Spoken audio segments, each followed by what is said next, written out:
Howdy and welcome to Blackwater, where good friends tell better stories. Yeah.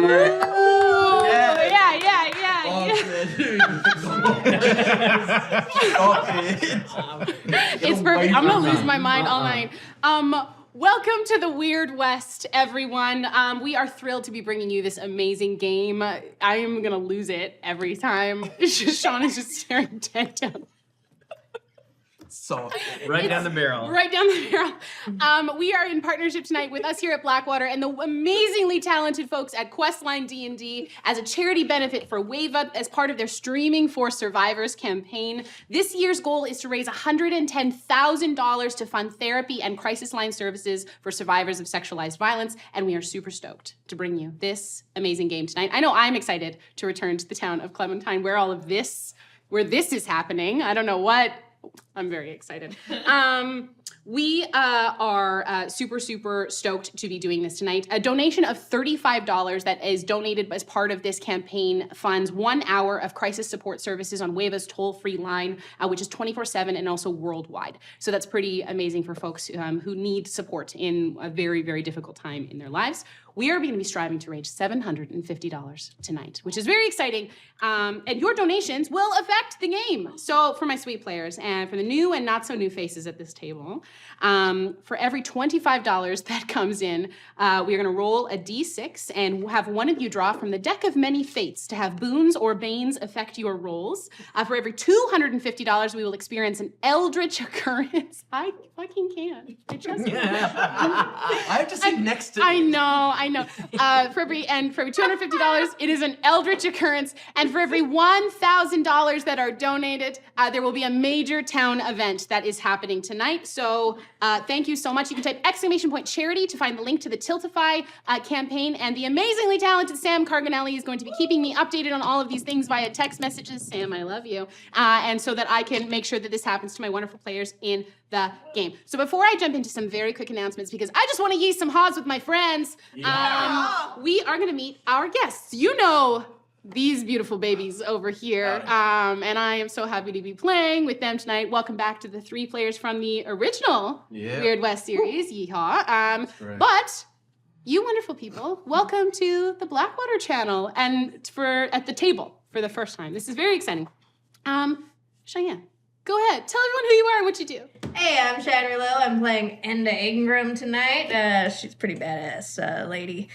I'm an actor and a storyteller, and I work here. Yeah, amazing. Thank you for being here, Shay. And of course, welcoming back Roz. I'm so excited to DM for you. Oh my goodness, it's so exciting to be on the other side of the table. Woohoo! Yeah, I'm Roz, and I DM here at Questline a bunch, and I play games and do a bunch of other stuff, and like to make cue cards. And tonight I am playing Oleander, or Ollie, if you know her, and if you go to the Ambrosia Inn at all. Ooh, and last but certainly not least, welcome. Howdy. My name is Alain, and I am playing Allister. Who am I? What do I do? I am a writer and a comedian and a very avid tabletop player, and I work at a place that allows me to do all of those things. It's truly the dream, right? Thank you so much. I'm so gracious to have you folks here. This is awesome. And I want to say a ginormous thank you to the entire Questline crew for putting this together. Like the set, the costumes. Yeah, I'm the little miniatures in front of me. I'm very excited, and thank you to everyone who helped make this bring this thing together. I'm overjoyed, and I'm really excited to raise some money for survivors tonight. Yeah, donate. So some very brief announcements. I would first like to acknowledge that we are streaming tonight from the traditional, ancestral, and unceded territories of the Coast Salish, Stolo, Semiahmoo, Kwantlen, Tsawwassen, and Musqueam First Nations. While our characters play in an alternative version of the American West, we are honored to be able to play on these lands tonight. And importantly, Indigenous folks play a very, very important part in the history and the current makeup of the American West. So we encourage you to dive into the rich history and of these many peoples who have lived and thrived on these lands long before cattle rustlers and gunslingers. So please go investigate whose lands that you live on from wherever you are located in the world. Secondly, I would like to acknowledge a mild Content warning. For body horror, you know me. Teeth, tentacles, and total party kissing is my DM brand. So buckle up, babies. We honestly should have put the first two. we should have put a slate before we went live. Content warning, Sean Depp. Whatever this. So if teeth, tentacles, and the spooky yuki aren't okay for you, please feel free to pause the stream where you need to. Don't feel like you have to stick around. Feel free to step away and take care of yourself as well. Also, a big thank you to our partners, Legend Keeper, MTM Printworks, Familiar Dice, and as I said, the amazingly talented folks here at Questline. Look at my hair, it's so pretty. I'm so happy. Also this, to be fair, when we were down in hair and makeup, Sarah and Lala looked at me and said, which one? And I was like, that 100%. I'm so excited. Okay, so. Secrets. Welcome back to Clementine, everyone. So slide on your boots, fill your canteen with spider milk, and whether you are new with us tonight or you have been with us for ages, thank you so much for your support. We hope you feel super welcome here. Tony, roll the clip! Roll the clip! Roll the clip!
All right, everyone. Let's get weird. Yeah. I mean, Wait, we weren't? Right? we're already pretty much there. So we open once more in the west. West of what? We're not quite sure. But we see miles and miles of mesa, dirt, and dust. Nothing but hard, packed earth and varying levels of elevation for miles and miles around. Barren plant life save for the green of the cactus, and scarce animal life that only comes out at night based on the scorching heat of this unrelenting landscape. Sky for years and years and years, ringing the truest blue you will ever see. A thin gravel road cuts through this expanse wide enough for a wagon or two to pass. We weave our way down through a dried out canyon, across a desolate waste, and we come to what feels almost like a dream in the middle of nowhere. We find the small town of Clementine, a two-street town with one going east-west and one going north-south. Most who find Clementine stop only for a night, stock up on supplies, and get going towards wherever they're headed. But for a chosen few, Clementine is home. The town has everything it needs to function. The First Church of Clementine stands proud at one end, helmed by the Reverend Dr. Tam Clampton, known for his thunderous sermons and lightning-quick wit. The Sheriff's Office, overseen by Sheriff Jedediah Wildblood, whom everyone around here calls Pal. The Cup and Pony with its proprietor T. Edgar Gallwood, who essentially fuels the lifeblood of this town, the Gallwood Mines, which export ore and iron in droves towards the coast, where it is used to help build the railroad that will shape the course of this landscape for years to come. The railroad has not yet reached Clementine, but we're not far off, maybe a year or two at most. A couple other places of note include the General Store, Duchesne, Dufresne, and DuPont, Doc Faraday's Clinic, where you're never sure whether you're leaving with a cure for what ails you or snake oil, the Cartwright Stables, where you should never make a deal that you don't intend to keep, and sitting at the T-junction of the town, the jewel of Clementine, the Ambrosia Inn, its most illustrious establishment, known for the best entertainment this side of the Mississippi. Lavish and rich, it brings joy and enjoyment to anyone who comes through its doors, ready with a good drink, a catchy tune, and whatever type of company you're in the mood for. And it's here that we begin. We mosey inside the doors of the Ambrosia, and we hear a jaunty ragtime coming from the piano. stately in the corner, set amongst dark wood tables. The ambrosia is draped in rich jewel tones, furnishes that signify the classy nature of the establishment. Marcus, the ever-present bartender, is polishing glassware and stocking bottles for what seems to be another night. Gonna be staff everywhere, milling throughout the room, setting tables, curling hair, fluffing dresses. Marcus looks over to you. Roz, seated at the piano. Who do we see? It's Oleander, but everybody calls her Ollie. You know, some of the people come in that are clients, they might just, refer to all of the staff here who are potentially doing service work. Everybody's got named after a flower, so Oleander is a little bit more of a formal name, but if you get to know her, she just answers to Ollie. And she's playing piano. She's very good. She's the local songstress here, but don't let her sing too much. She also plays harmonica, and she's always looking for the latest to come in from the coast. So if there's new music and there's shows out in the big city, she's always passing by to make sure that if anything comes into the local store, we got mail, that maybe it's also got some music for her. And she also sometimes likes to be at the church on Sundays where they have the best music in town as well. So she does frequent that establishment to get to know the people who are musical, whether that's in their hearts or with their bodies here at the Ambrosia. Amazing.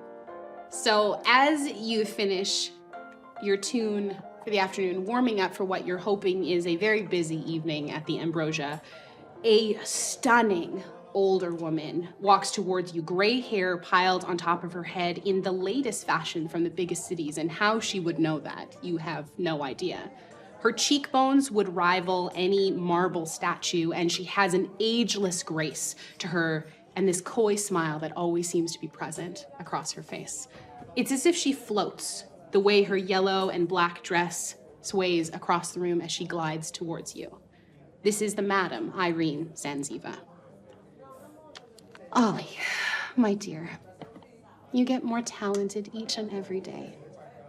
Oh, I mean, it's only possible because I'm here. I have to take note of your dress. Thank you. It's new. I got it shipped in. Yeah. I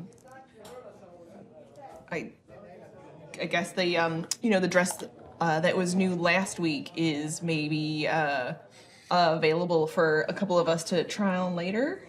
Oh, of course. Why don't I get the seamstress to put it upstairs for you, and then depending on not just for me, of course. I would want everyone else to have a chance if they're interested, because I know that there's only so many of these garments available. Now, darling, you know I keep everyone dressed to the nines. It should only be fair that you get something special. And tonight she's you notice that she's done her hair to sort of try to match yours a little bit, but she's never as good at it. So her curls always are kind of spilling out a little bit crazy. And she's always a little bit on the edge of being slightly too messy to look as beautiful as everyone else and as put together. And, her dress always kind of falls off her shoulder. And she's really playing the music and less about worrying about her appearance. But she is worrying a lot about what Irene thinks of her. It's as if Irene notices this look kind of move across your face, and she takes her hand and gently cups the side of your chin and rolls her thumb across your cheekbone. She tips your chin up. Good. Right there. Now, I have something for you. She pulls out an envelope, and she looks at it for a second, and I had to stop in at the general store on the way, and Miss Haas gave me this for you. That might be that new sheet music you ordered in, and it's an unmarked plain envelope. It's sealed with a blue wax seal, and it looks fancy. It looks fancier than the other sheet music that you have shipped in. And she passes it to you. Should I ask where it came from, or if I owe anything, of course, off of my wages? Of course not. Open it. Let's see what it is. I'm curious. unfurls it messily. Okay. Just kind of tears a couple of the corners as she unpacks it. So as you open it, there is this smell that you can feel coming off the paper. It smells of the coast. It smells of, you can catch a little bit of salt air still stuffed inside the envelope. And however, as you pull the papers out, it is not sheet music. It looks like a stack of contracts and receipts. And if you peruse through, you see that a lot of them are named confidential and addressed to Mr. Gallwood. Oh my, I don't think this is for us. Well, who's it for, dear? She just would pass it back to you because she'd be worried about Do reading you- anything inappropriate. Do you look at what the contents are? Not in her, no, I wouldn't. Okay. She would be worried about she would trust her so much Okay. that she would want her to look at it first, but know that if it was relevant Yeah. or interesting to share and she felt like she could, that she would tell her. Right. So as you see Zanziva flip through, she gets through about 3 or 4 pages, and you see her face go white.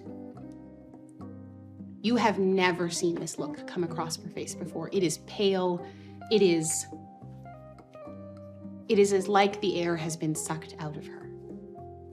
I make eye contact with Marcus briefly so that he knows that we might be in trouble. He clocks it, and he nods. Irene, I'm also aware that we have a bunch of donations coming in, so thank you for those, and I'm going to get those in 1 second. So she shuffles the papers back together and starts wringing her hands. While I notice that there's a disruption in her just general sense of self, does it disrupt, because I'm still playing, does it disrupt my ability to continue with the magic effect that I'm generating? Yes. Okay. You would say that her discomfort, especially with her being in close to your presence and your relationship with her as essentially your patron, Yeah. is you feel the pull that something is not right. And she shuffles the papers and puts them back down on the piano. You know what, Ollie? Take the morning, take the afternoon. Why don't you take these to Mr. Gallwood? And you can come back when you're ready. Take all the time you need. We'll be fine here.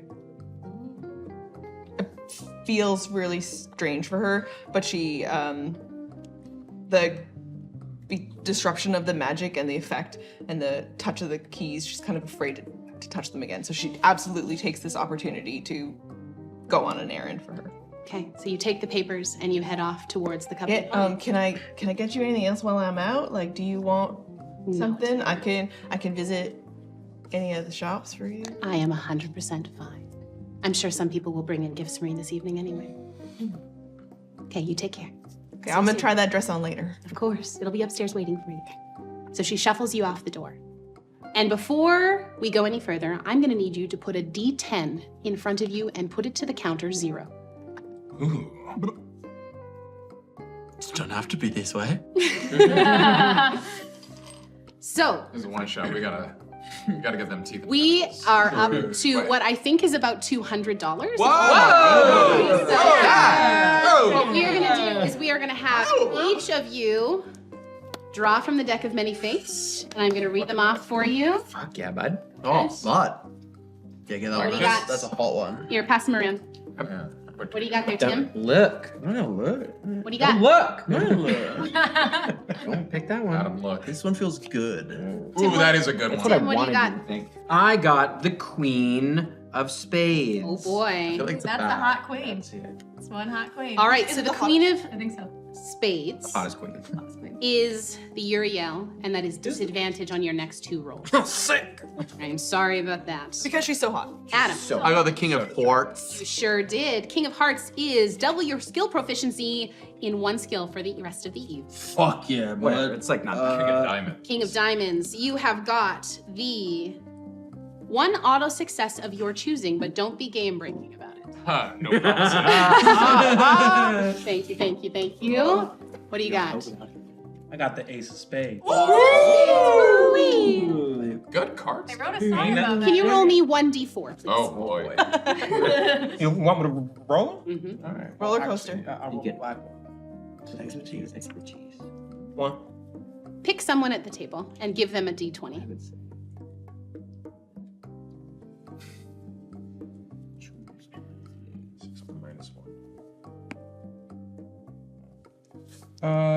You have a D20, I guess. You are going to roll Alain's next roll. Oh, yeah. Well, when it comes to his roll, so roll his next roll. Okay, Amazing. Roz, what do you got? Jack of diamonds. Jack of diamonds. We have. You get to re-roll your damage dice for one hit and take the better of the two rolls. Love it. What do you got? Queen of Hearts. Queen of Hearts. Ooh, that's You have. Pretty hot queen. Second hottest. Second hottest. Second hottest. The next time you deal damage, you deal an extra 1d4 bludgeoning. Fuck yeah. So, and I am going to take one because we have two more to do. Oh my goodness. I have the Jack of Jack of Hearts. Ooh, the next time someone takes damage within 5 feet, I use the reaction to half the damage. Okay, so that means I guess a baddie takes half of the damage and uses their reaction to do that. Fuck yeah, bud. I'm gonna do that. Right, all right. Amazing. And I will. How could you We will betray us leave like one this, more Jack? for now. We'll leave one. We'll leave Why one would in you the do that pocket to for the us? moment. Do we want to put the cards back in? Or? No, leave them there. All right. Okay, so remember what you got. All right. So, as our gaze lingers on Ollie leaving the Ambrosia to head towards the coming pony, we zoom out more from Clementine, and our view finds its way meandering through the desert to a small ranch, sitting about a 15-minute ride out of town to a surprisingly green patch in the middle of the desert. A comfortable home sits, and we see a woman and 2 children tending to a garden. The garden is lush and vibrant, more than it should be in a climate that's this dry. There is a row of bright flowers that ring the porch, pollinated by a couple beehives that sit off the edge of the grass. The woman is beautiful. She has a mass of chestnut brown curls and the bluest eyes you've ever seen. Wearing a yellow blouse and tan breeches and brown riding boots that have seen a lot of wear and tear. She looks up the road, seeing a messenger approach, someone coming up the drive. She gives him a wave to come up. The boy walks over and, still catching his breath, Miss Cassidy? Mr. Gallwood sent me to fetch the deputy. The woman, Mrs. Shoshana Cassidy, smiles and looks towards the children. Thomas, Irene, you go fetch your daddy and tell him work is calling. As the 2 children run inside, we see them emerge with someone who we assume is their aforementioned father. Adam, can Burl. you tell me? Yes. Someone traded up. Someone traded up. Straight it up. Adam, can you tell me who we see these 2 beautiful children bring out of the front door of their home? Yeah, absolutely. You'd also because Thomas is 1, so like, He's toddling with his sister. with Irene. Yes. You would see a tall, handsome, sandy-haired man, very clean cut, kind of in all regards, is very simple clothing. The only 2 things about him that are eye-catching, apart from his very handsome face, All right. are the 2 pristine pistols that rest at his hip and the small satchel at his back that seems to be filled with all sorts of things. He'd come out and be, Tulip, Gallwood calling. So before I answer that, it has been 5 years 5 years. since you married, and we last saw you in the previous Weird West series. What has Deputy Wyatt Cassidy been doing with his time? In the 5 years, I think Wyatt didn't want to give up the thrill of hunting down bad folks, so continued kind of doing a bit of bounty hunting, and then Irene came along, somewhat surprisingly, I love that. and Wyatt was like, I can't travel for months at a time, and I think Wyatt and Tulip were bounty hunting together. Absolutely. And so it was like Tulip had to stay home, and so Wyatt was like, I ain't gonna go like wandering off to go hunt people from miles away. So he talked to Pal, and he's served this town before, and so he asked for a job. But on the side, he's also been working at a certain store with his favorite gunsmith, they've been working together developing new and exciting gun-based technologies. Amazing.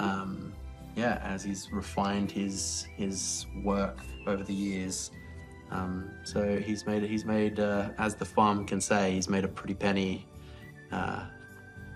developing firearms and like making really lovely pistols. And a pretty penny it is too, because if you remember from our first series, you put a small investment into the Gallwood mines, and that has I paid also did that, yes, dividends. I remember. It sure has. I remember. The money, you know, who rewatched the whole series to prep for this game? That was me. That was such a throwaway moment too, which I appreciate. Yeah, So I'm this- just gonna mark down all of the money. You invested in crypto early. Yeah, I got in So at the this whole bottom. farm was built essentially with the profits that had come from the mine, and it has paid handsomely back for the small investment that you made. And remind me, because my memory's bad, which of the 3 Ds is my partner in gun? DuPont. DuPont, yeah. And you would know, and well, I mean, if we get there, we get there. We'll talk about the Duchesne, Dufresne, and DuPont if we get there. The young boy looks at you. Deputy Cassidy, Mr. Gallwood, he's asking you to come by. I said it was urgent. Wyatt is fine. I'll head out now. I'll have you roll an insight check for me, please. I can make an inside check. Nice little fucking snake in the grass. What are you fucking up to? That's an 8. Okay. You're still learning the demeanors of children. He seems a little off. We're bad with kids. But you might just put it out to the fact that he's essentially run, where this is mostly a 15-minute ride out of town. So yeah. Irene, Ratch is your gunplay, okay? While I'm gone. The girl The little smiles. one. The little one in my... She smiles the biggest grin, and she looks at her mom. Wyatt. You know, the little 2-shooter. Not got much kick. She laughs and takes a breath. The one your dad sent as a fucking... as a gift to our child. Listen, my kids have heard words. I don't know what you're talking about. Guns. Does your child have her own Derringer? Is that Yes. So as this happens, But it was made by the Winchester family. you bring your horse out, a cream-colored palomino named Arion, and out of remember that pasture, too. and saddle him up as you see your family, as you take off down the drive, welcome the young messenger into your home for some lemonade. I am going to have you put a D10 in front of you, and I'm going to set you to counter 1. Oh, fuck you, dude. So at this time, we have had a bunch more decks of many fates come in, and we are over $250 already. Oh my god. So, I'd say slow down, but don't. Yeah, it's charity. so as we see Wyatt walk up or start saddle up and head on down the road, we're gonna have our first Eldritch occurrence happen through. Oh, you. fuck, dude. Oh shit. That's the voice now. That's the voice you gotta use. Stop. No. Hey there. I like guns. The name is- Horses are overrated. I'm a mule guy. Roz, I am gonna I'm have just you roll me a donkeys. D6, please. A dash of a donkey goes a long way, dude. 5. Who has an intelligence over 15? Not me. Okay. Oh, gang. Perfect. This actually works great. Oh no, I don't. So Wyatt, as you're Learning in the West. Gang. walking up the drive, you hop on Arion and you start to ride. Yeah. When Gallwood calls you like this, it's one thing when Pal calls you, Yeah. when the sheriff of the town calls you, but when Gallwood calls you, something is wrong. Yeah. Your mind starts playing back the events from 5 years prior. You're immediately drawn back there. And while you've done your best to focus on the beautiful and happy times that you and Tulip have crafted since then, you cannot help but be pulled back to the moment that still shakes you to your core when you think about it. I'm gonna need you to make me an intelligence saving throw, please. Yeah, which metal dice? Good luck. Yeah, This one tastes better. there you go. Sure does. Yeah. Tastes like a natural 14. That's a 22. Lucky you. This kid's smart. So with a Get a book 22, deal. you slow Arion down to a walk, trying to focus your mind and you feel a creeping sensation wrap its way around your brainstem and kind of settle up back here. It is as if there is a creeping vine that sits at the base of your brain, needling away at you that something is wrong. Nothing happens at this point, but it is there. I would kick Arion into a gallop And to you get to take off. Gallwood's as fast as possible. Okay. He goes, ow. Hey! So, as we see Wyatt take off with a run, we pan up the road a ways, about 3 minutes outside of town. We see a rider alone, traveling on horseback. Your horse is a massive black and white Appaloosa, and as you approach Alain, who do we see in the saddle?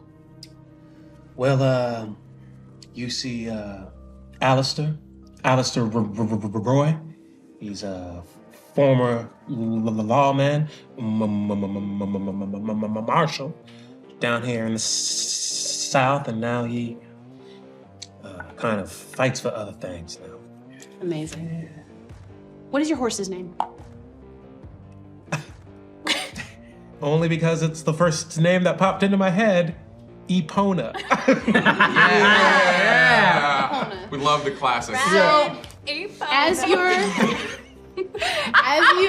approach town, you notice that Epona falters in her step and seems uncomfortable. She shakes her head and she brays in nervousness. I'll get you to roll a perception check with advantage, but that's actually Cheyenne. So I'll get Cheyenne, I'll get you to roll 1 dice, and Alain, you can roll the other one since you were rolling with advantage. Okay. You take the better of the two. I think we have to make eye contact here.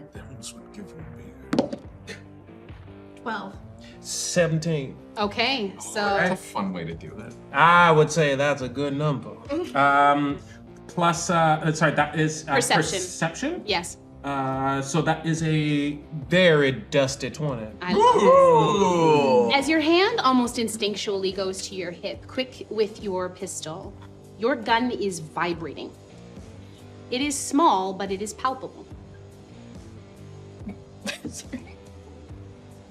I kind of take my hand off of the gun. It is American made, all right? American it is an American made pistol. It is not Hitachi. It is with a gun in his pocket, and it's happy to see it. And it's vibrating, so you're doing great. And small, but it gets the job done. So your gun is vibrating. Do you take it out of the stock? Curved hand. Hello? No, I don't. Because it's only by Just braiding a a short bit. So I kind of, which way to Clementine? straight ahead of you. Straight ahead? Okay, I'll flick open the button on the holster,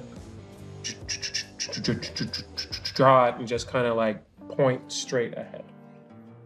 As you hold the gun out in front of you, steadying your aim, you notice that maybe it's because your brain has always glossed over it. Maybe you're so focused on who you're shooting rather than the gun that you're shooting with. But there is a carving inlaid in the handle, in the wooden part where your hand grasps around. And that is the part that is vibrating. If you are opening your hand and looking at it, you see a thin vein of a black rock weaving its way through the inlay, and it is glowing slightly. Well, they're dead. Can't escape this shit no matter where I go. Where did you get your gun? I think my gun has always been my gun, but it hasn't always been this gun. Something happened in a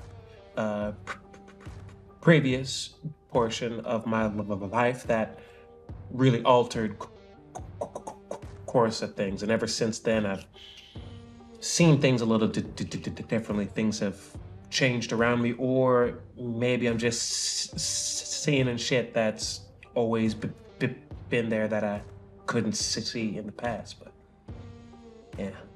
And these are the thoughts that are kind of ricocheting around your brain as you're like, how did I not see this rock inlay? Has it always vibrated and I've just not noticed? Does it glow like that all the time?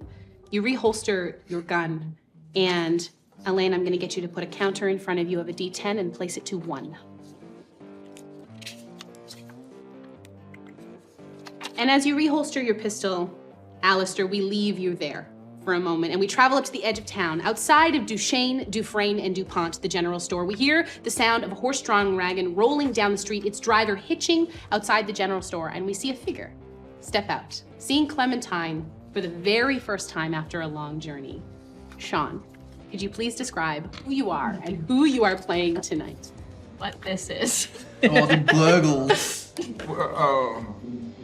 You see, a broad man with a shock of hair goes up about this high. That's what you call that. The beard comes down about this low. An upper lip, bald as the day a baby was born. And, huh? Sounds like he's gonna eat. You don't know. You don't know this gentleman is not known around these parts. He's a stranger to these lands, and he is Dr. Burl Langer. And he is a practitioner of chiropractology and fluent in the secret languages of true bones, demi-jo bones, and cartologics. And he senses that this land is ill and could stand to suffer some bone fixing. He's quivering. I need you to understand the amount of physical motion this body is. It's Can you perfect. just real quick just say the words fava beans and then go Fava beans. So yikes. your driver, Dr. Langer, comes around, a young lad named Alstead. Will that be all, Dr. Langer? You can find your way from here. The Cup and Pony is just down the street. Thank you, Alstead. That'll be all. Thank you, sir. And he unloads your luggage and hops back on the cart and starts to tend to the horses and stuff like that. And you, Dr. Langer, are here on, as you have mentioned, pressing business. You have been exchanging letters with your longtime colleague and fellow academic, Professor Spag Edison Meeball. No. In his letters, Professor Meeball detailed fascinating findings around the mountains of Clementine and his work with Dr. Gideon Ambrose Faraday, or the Doc, as he called him. He discussed this rock called Lunarium with its extraordinary properties and marveled about how it could be used in medicine and science. However, over the last few months, his letters have gotten more and more disjointed. And that says a lot for Spag. They trailed off sentences and often devolved into rambling streams of consciousness. And then about a month ago, the letters stopped altogether. 10 days ago, you received a telegram from Mr. T. Edgar Gallwood requesting that you come to Clementine with no other information attached. Rocks, just bones of the earth. Investigate. And I pick up my 2 very large sacks. Yes, you do. And I make my way to the meeting place. The Cup and Pony. That's the one. The Cup and Pony. The one, yes. Yes, I'm gonna get you to put a D10 in front of me as a counter, and you can set it at 0. I really want to make it 1, but I'm gonna set it at 0. I'll set it to 1. I don't No, give a shit. 0 is where you're Let's at. fucking fly off the handle. I don't give a fuck. I don't know if the mics are picking it up, but every time you describe anything, I hear a little. It's good. I'm right next to it. I'm positive we're picking it up. You pick it up. You're very sensitive. So, as Dr. Langer carries his 2 sacks towards the Cup and Pony, our attention is pulled just behind him across the street with the rhythmic clang, clang, clang of a hammer. Shaping metal and the whoosh of a bellows stoking a forge. We're pulled just off the street and we see someone in an open shop that looks new and recently set up. They pull a set of dark protective goggles off of their face and inspect their work. Tim, can you describe who we see working here? You see a middle-aged man, probably in his like mid-30s. He's got a fairly thick beard and longer hair that's sort of greased and pushed back. You see he's got a simple shirt on and a thick leather apron that's studded with different kinds of like iron bolts all through it. And you can see his hammer is quite ornate for a forge hammer. The handle has all been inlaid and decorated, but you can see the head of it is pure iron ore. And you can hear every time he moves, there's kind of like a clanging of railroad spikes in a sack that he like a satchel almost that he wears on his belt. Amazing. What are you working on right now? Right now, I'm making a horseshoe. Just making a horseshoe. Simple horseshoe. Yeah. Okay. Yeah. So a while But back. only one. But only one horseshoe. Single shoe. Single shoe for one horse. A while Go back. above the door. To go above the door. A while back, you were called from the coast to start making railroad spikes more inland. And as the railway began to weave its way through the southwest and snake its way across the nation, you receive iron ore from the Gallwood mines, and you have been crafting it here in Clementine for the last 2 months. And you've always had a special connection with the railroad. Tell me how you feel about the railroad. I think he sees it as a necessary evil in some ways, as the march of progress.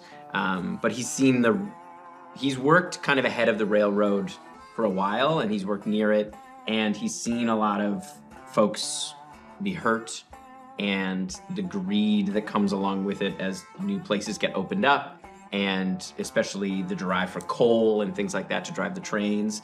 So he can see the benefit, but also has seen a lot of the underbelly of what the railroad has wrought in the towns farther east as it's approached farther west. Okay. So you have a contract with Gallwood to do a lot of at least the spike work here in Clementine to try and bring more revenue into the town and see some of the iron that is pulled from the mines actually used here rather than just shipped off to the coast. As you put this horseshoe down, you go to reach for another piece of iron ore in the kind of, repository of it that you have, and you pick it up and you see, unlike most of the iron that is pulled from the Gallwood mines, this iron has impurities in it, quite stark ones. You see a black substance weaving its way, almost snaking its way around the corner and weaving in and out of the ore itself. Okay, for that. So, generally, Gallwood has said if you have any issues or problems with the materials to come to him with it. I go right over to his office. At the Cup and Pony? At the Cup and Pony. I walk right upstairs. I open the door, and I throw it on his desk. Amazing. Before we get to what happens when you chuck this hunk of iron ore onto your boss's desk, I'm going to have you to set a 1d10 in front of you and set your counter to 0, please. And finally, before we get to the rest of the other Deck of Many Fates polls that we've had so far, thank you so much, amazing people. As we watch Beck hustle over to the Cup and Pony, we catch a smell on the breeze, and I swear to God, I wrote this before Cheyenne's costume. Is it rosemary or lavender and something strongly medicinal? Vicks Vapor Rub. Absolutely. Smells like. Pretty close. What she smells like. We follow it on a slight breeze as a tumbleweed crosses our paths towards Miners Row, a collection of 1- and 2-story houses that sit behind the street fronts of Clementine. We see clotheslines hung between houses. Children are running through draped sheets and laughing. There's families sharing food and music between shifts. The houses are well cared for, and the people look so too. We follow a little girl as she tentatively approaches the porch on the last house at the end of the row, the former residence of Geraldine Capshaw, Clementine's very own wise woman, who has passed not 3 months before. The little girl gets up some gumption and she knocks at the door, stepping back, holding some coin in her hand as she patiently waits looking around from some hesitation as if she should run now. The door opens, and behind it, Cheyenne, who do we see? This crinkly, crunchy, bird-like woman. Smells like Vicks Vapor Rub. She's got sort of just a different salve on every part of her body. Oh, goodness, yes. She appears like when you see her, it's almost like a little bit of dust is around it. Like she's just a real dusty. Like a pig pen vibe? Yeah. Very pig pen vibe. And this is Enda Ingram, and she swings open the door and goes, "What?" So this sweet little girl, Annabeth Bainbridge, she's about 8 or 9, has come to pick up a draft that her mother requested to help with sleeping. Yeah. This is for Allison, Miss Ingram. She's not sleeping well. Pick up. This is for Allison, Miss Ingram. Allison. My sister. She's not sleeping well these days. Oh, yeah. Come in. And I start like rifling through stuff. So Dust. So much dust. Annabeth walks in and she just puts the coins down on the table and just kind of shoves her hands in her pockets. And it's very much like, my mama told me to put my hands in my pockets. And she stands there waiting for you. And you can just hear like, it's grumblings, but also like bird noises, like a little bit, like it's like, she's rifling through some stuff, and I think she's like monologuing to herself about what was in this tincture that she's making. So yes. Maybe put it a little bird poop in, and she's doing that, and then she spins around with the bag, and she like. Kind of in her own cloud of dust loses the little girl for a second. It's really dark in there. Like, I'm over here, Miss Ingram. And passes the bag. The coins are on the table, but my mama said that I said to say thank you kindly and give you this. And she passes you a small packet that looks to be a piece of wrapped cloth. Mama said that she found it growing. What? Mama said she found it growing beneath our house, and she said that she thought you'd know what to do with it. She got this piece, but she burnt the rest. She didn't want to make anybody sick. I open it and I just nibble a little bit. Oh, make a constitution save. She spits it out. Make a constitution save. So I figured out what vibes I'm getting is Miracle Max's wife in Princess Bride. 100%. Nat 20, baby. Oh! This is someone who's put random flora. You know, before it even touches your tongue, that this is poisonous, and you manage to move it away before you take it any closer to you. You also have never seen this kind of fungus before, and you know fungus. Holy shit. And so I'll, on that, have you take your 1d10 and place your marker at 0. What does it mean? You're a little crazy, dude. You don't want any more of this? No, Mama burned it all. It's good. Yeah, little white, you shouldn't touch it. I won't. Go wash your hands or whatever. Just give it a little. All right, get up. She spits and she's like, she runs. She runs out the door. And so you realize that it is about 9:30, 10 o'clock in the morning, and it dawns on you that it is time for you to drop off the tonic that you need to make for Mr. Gallwood. A daily concoction of vitamins, herbs, additives, and Geraldine taught you how to make it for him before she died and said that it needed to be brewed and delivered daily. Otherwise, Gallwood could get very, very ill. Oh, shit. Oh, fuck. Town will fall apart now. So I have it all, like, everything sort of out already, ready for the tincture because it's a daily thing, but she makes it fresh. So she got a little mortar and pestle, bunch of stuff, little concoction, a little steam comes out of it, and she packs it away into this little like leather wet nap kind of type thing. Yes. Yeah. And puts it in her apron and heads out. Amazing. So as Enda bustles her way over towards the Cup and Pony where you all were converged, we're gonna acknowledge the rest of these deck of many things. All right, so we'll start over here. So you can take one. I think we've got 4 to do at the moment. Take one, pass it on. Take one, pass it on. How hot's your queen, dude? Not hot. Ace of diamonds. Okay, an ace of diamonds. Oh, You Did we even have. Hold on, I think I got it. Where are we? Ace of diamonds. You can add a guidance, a d4, to your next skill check. All right. Oh, we only need 4. I think it's only 4. Yeah. As of Hang on right to now. those. Oh, I should have taken them all. I got a king of No, this is great. Okay. We'll come back around. King of clubs. What was the previous thing that you got? I got expertise in a thing. Do I lose expertise in my thing? You do, and you have to give it to somebody else. Sweet. You know who's getting that?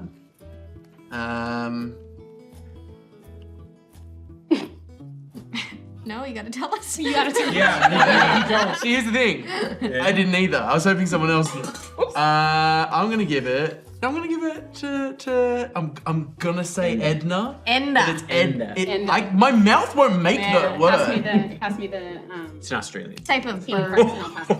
What yes. expertise are you giving? Oh so no, just gets you to get to choose expertise. You get in to pick something, and I any lose skill expertise in expertise. investigation. So I'm at 12 in You get investigation. to, double your proficiency bonus in any skill that you have for the rest of the Wild. night. Ace of clubs. Ace of clubs. Okay. We have got. You lose all of the effects from the cards that you have previously drawn. I would like to auto-succeed on drawing a better card. I will say your auto success cancels out that thing, so you don't. Then it just. Then you agree. I come out on top. Don't. Yes, You I do. can't fire me, I quit. That's an auto-success, brother. Alain, what did I drew me a very fine jack of clubs. Ooh, Honest to our Jack. Jack. Okay, the next time someone takes damage within 5 feet of you, you take that damage and you cannot reduce it. Better not get hurt. Amazing. I think that's all of them acknowledged. Thank you. I'm gonna double check with Sam here. Oh my goodness, we have $295 already. Oh, Thank you so good. much. Sam, can you give me an update on how many more deck of many fate cards that I need to draw? That would be much appreciated. Thank you. Okay, so as we all converge on the Cup and Pony, one way or another, you all make your way into the lobby downstairs. Crannies, the bartender, an impossibly old man with tufts of white hair randomly placed all over his head and massively thick Coke bottle glasses, looks up and acknowledges you. He opens a tube behind the bar and he calls up, Mr. Gallwood, looks like you have some visitors, some new and some not so new. You hear a brusque, firm voice on the other hand. Well, what in the fuck are you waiting for, Cranny? Send them upstairs. I feel like Wyatt is already halfway up the stairs because Yeah, he's I fucking dealt with this before. He's just Yes. like doesn't wait for crannies. Crannies tries his best, but my goodness, he is so slow. He acknowledges you as you're going up the stairs and returns to spit polishing his glasses, as is his custom. And you climb the stairs and you enter into the office of Mr. T. Edgar Gallwood. For those of you whose first time it is in his office, you notice a stately desk with a green leather-backed chair. One side of the room is covered in books, while the other has a large oil painting of a battle scene from one of the wars that the Americas have had at this point. A large glass window overlooks. Dudes in the trenches. Fucking choppers. We were both trying to think of a funny one. 1983. You picked the best This is a one. reenactment story. That's what it is. Smash. It's Westwood. So there's the large glass windows overlook the entire main street of Clementine. There's a small fireplace, an alcohol cart, and some wingback chairs for seating. And sitting behind his desk is the man you assume to be Mr. Gallwood. For all of the opulence and stateliness in this room, Mr. Gallwood is quite a plain and average-looking man. A simple black suit over a white dress shirt, trim mustache with his hair slicked back as in the style of the time. For those of you who have known Mr. Gallwood for some time, that would probably be you most, Wyatt. He has aged almost exponentially in the last 5 years. Not the presence he used to be. His face is more sallow and sunken with deep, deep circles under his eyes. What was his first name again, sorry? You've always just called him Mr. Gallwood. It's T. Edgar Gallwood.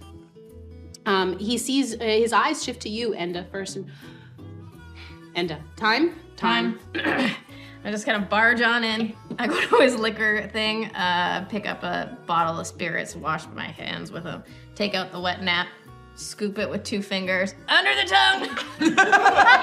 It is with some reticence that he does this in front of other people, but time is of the essence and time is money, so. Yeah, just gives it a nice little smear.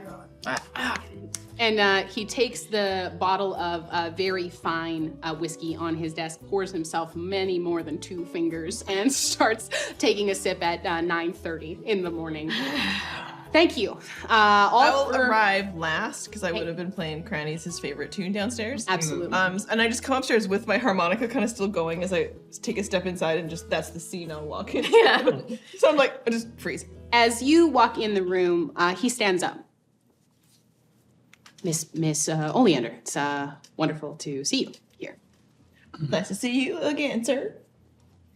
Well, it seems you all are here on some business one way or the other. I find that when people gather in my office, it is generally for something important. Who's gonna start? I just need some new ore. And I like put the ore on his desk. His eyes almost narrow in on it, and it's not. He looks up at you. Where did you get this? Your boy sent it to me. It's quite impure. Would Wyatt recognize it? Roll me a history check, please, with advantage. I have also come in 15. Yeah. geological related inquiry. And you are? Dr. Burl Langer. Dr. Langer, it is wonderful to see you. My goodness, I am glad you are here. The gladness is. It is. Gallwood. You seeing what I'm seeing? I do. It is as I'd feared. Your lads up in the mine say anything? I'm confused as to why this is happening again, but part of me is, well, Maybe for the rest of the class, you could fill us in on what's going on. I just need some new ore. that will have to wait, Mr. Widstatten. But perhaps I could borrow your skill for something, as we seem to have had a problem arrive here again. Perhaps I could borrow all of your skills. I just have some paperwork that accidentally came over to the Ambrosia, so I'll just set that down on your desk and I can. He flips through it, and he pulls out the final sheet, and he lays it down in front of him. You see a quite official-looking emblem on the top. Looks to be from some university on the coast. Ooh. And he stares at it, reading through it certainly. Oh shit, the old man's done it again. I have a problem. Don't we all? Is this a different problem or same problem? Spag is missing. Fucking course he is. Yeah. Yes, it was. Why I called you. his lack of correspondence about the stone that brought me to your beautiful town. Thank you, sir. Last time I saw Spag, he told me I had too many bones and tried to lick my face, so... You have a perfect bone structure, Thank you, sir. each supporting the one that came before it. Spag. As I suspected, his mental state has deteriorated. I think you're right, Dr. Langer. It has, so probably good we have a medical professional here as well. I'm not a medical doctor. I hate it so much here. You're not. Literature. PhD. I see why you and Professor Meeble got along. Yeah, that really tracks for me. I don't read good, but I do know some stuff about fixing people's shit. You should- I'm so sorry. You certainly do, Miss Ingram. I'm glad you're here. Last time I saw old Meatball, he showed up on my porch and was asked me if I knew how to do a seance. When was this? Fuck's sake. Not to, just right after Geraldine passed. Right. Not long ago. Wyatt would pull out his gun, he'd crack it and start sighting it, like making sure there's no, he's like fucking prepping his chamber. He's like, yeah, I know what's coming. And you, sir, what brings you to my office? Excuse me? What brings you to my office? Well, I wasn't actually really here to see y'all. I just needed guidance, as it were, to a gunsmith here in town. I can help you with that. What you need? Well, I have a gun that, like me, has changed, seen things. Click, shot my gun. Let me see it. Don't mind.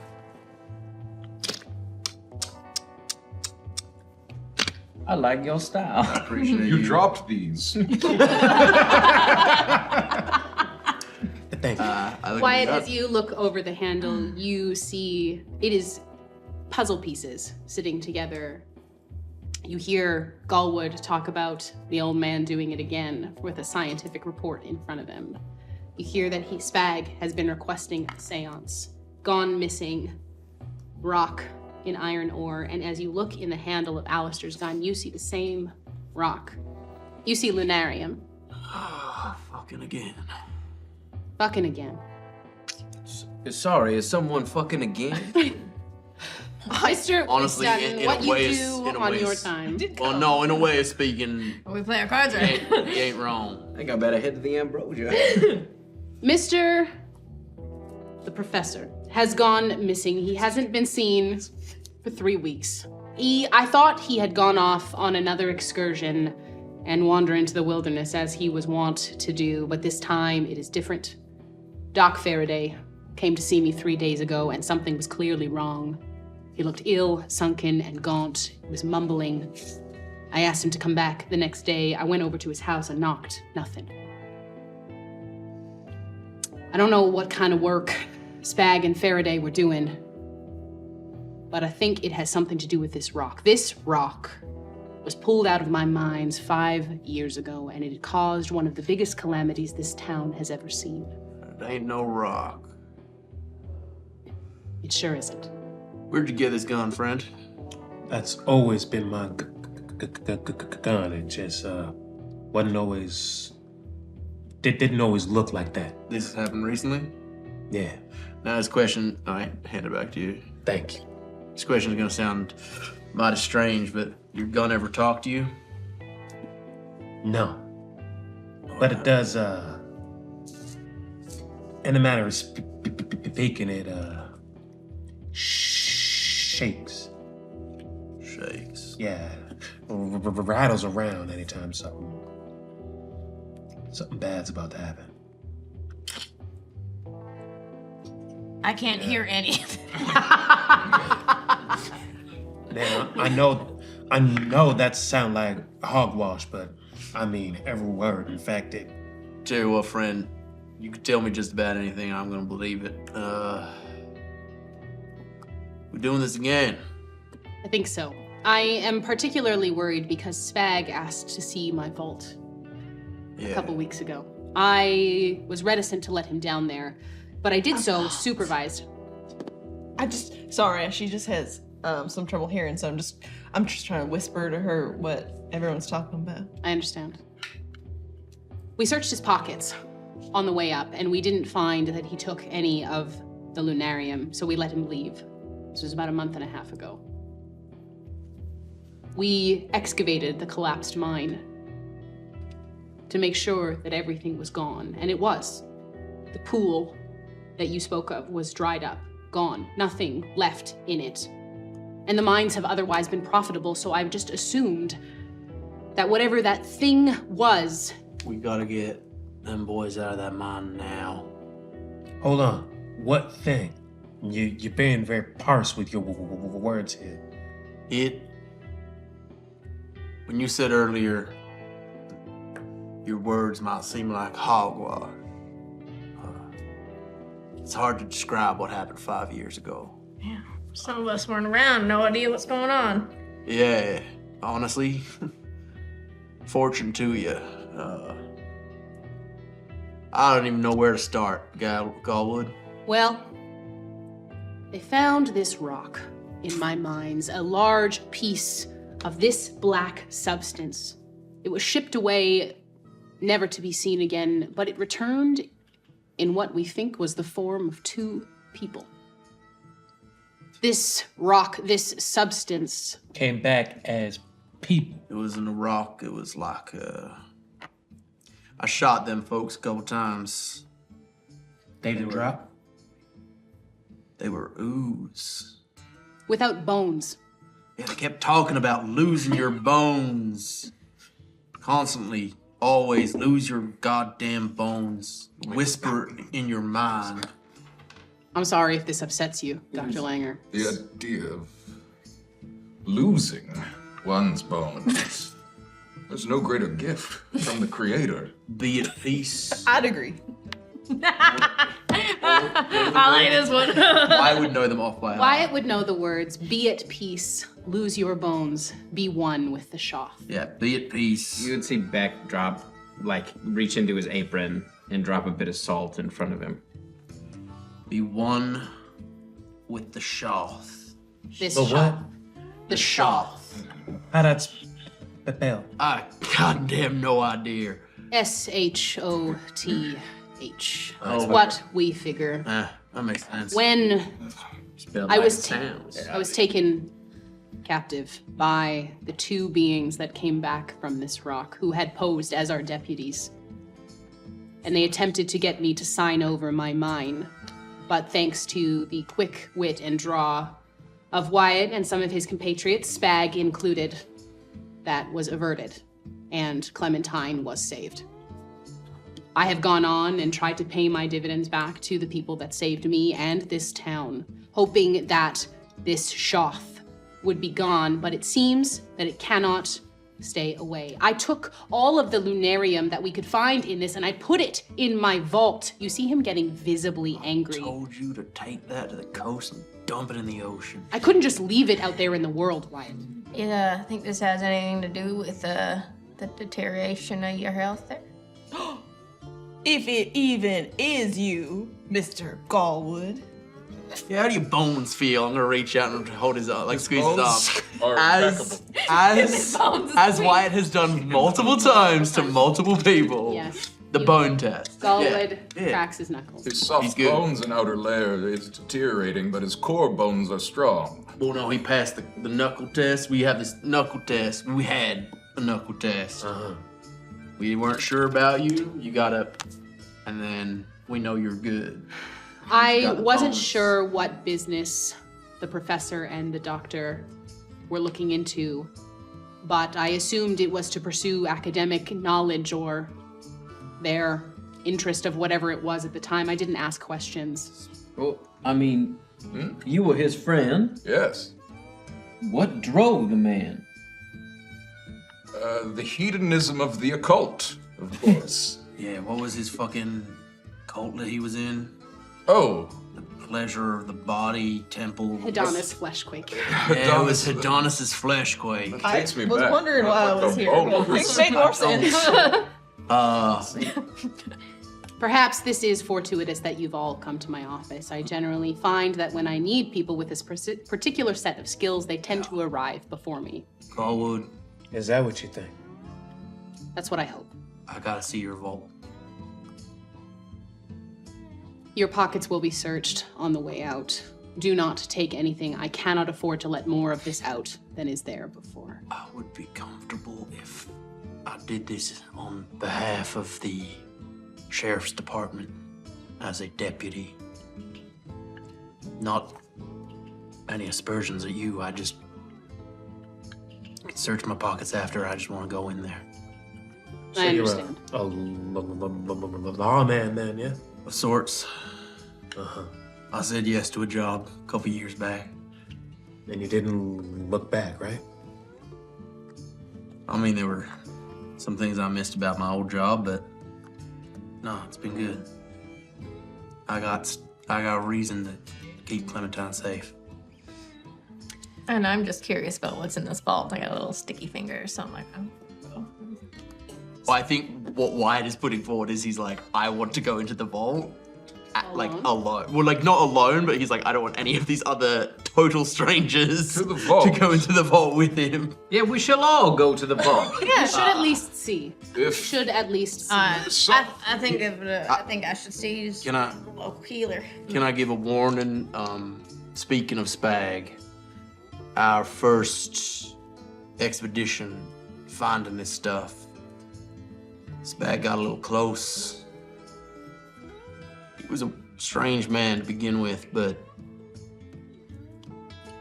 things went downhill after he encountered Lunarium for the first time, so do not touch it.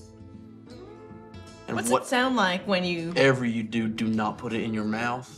Well, why would you say a thing like that? Because that's what Spag did, and then it Yeah, got but now real you got weird. that idea in my head. As I want to know what it tastes like. was there way something to that you were going to commune go with for, the Russ? divine is through the mouthfeel, is how he would often That's speak. his exact words. And I have never found Roz. fault in that philosophy. Roz. She would just, if there was a piece of it, she's just curious. What's it sound like when you tap it together?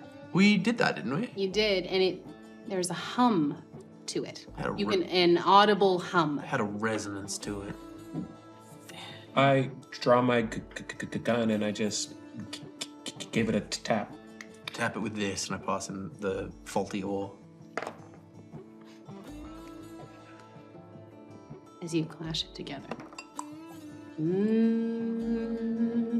Yep, that's the bone sound. Heard that. I think that's That's the not no bone. bone That's- sound is what you mean. Yeah, you know, That sounds like an old church spiritual. There's no God in that, sir. None at all. Where is this vault?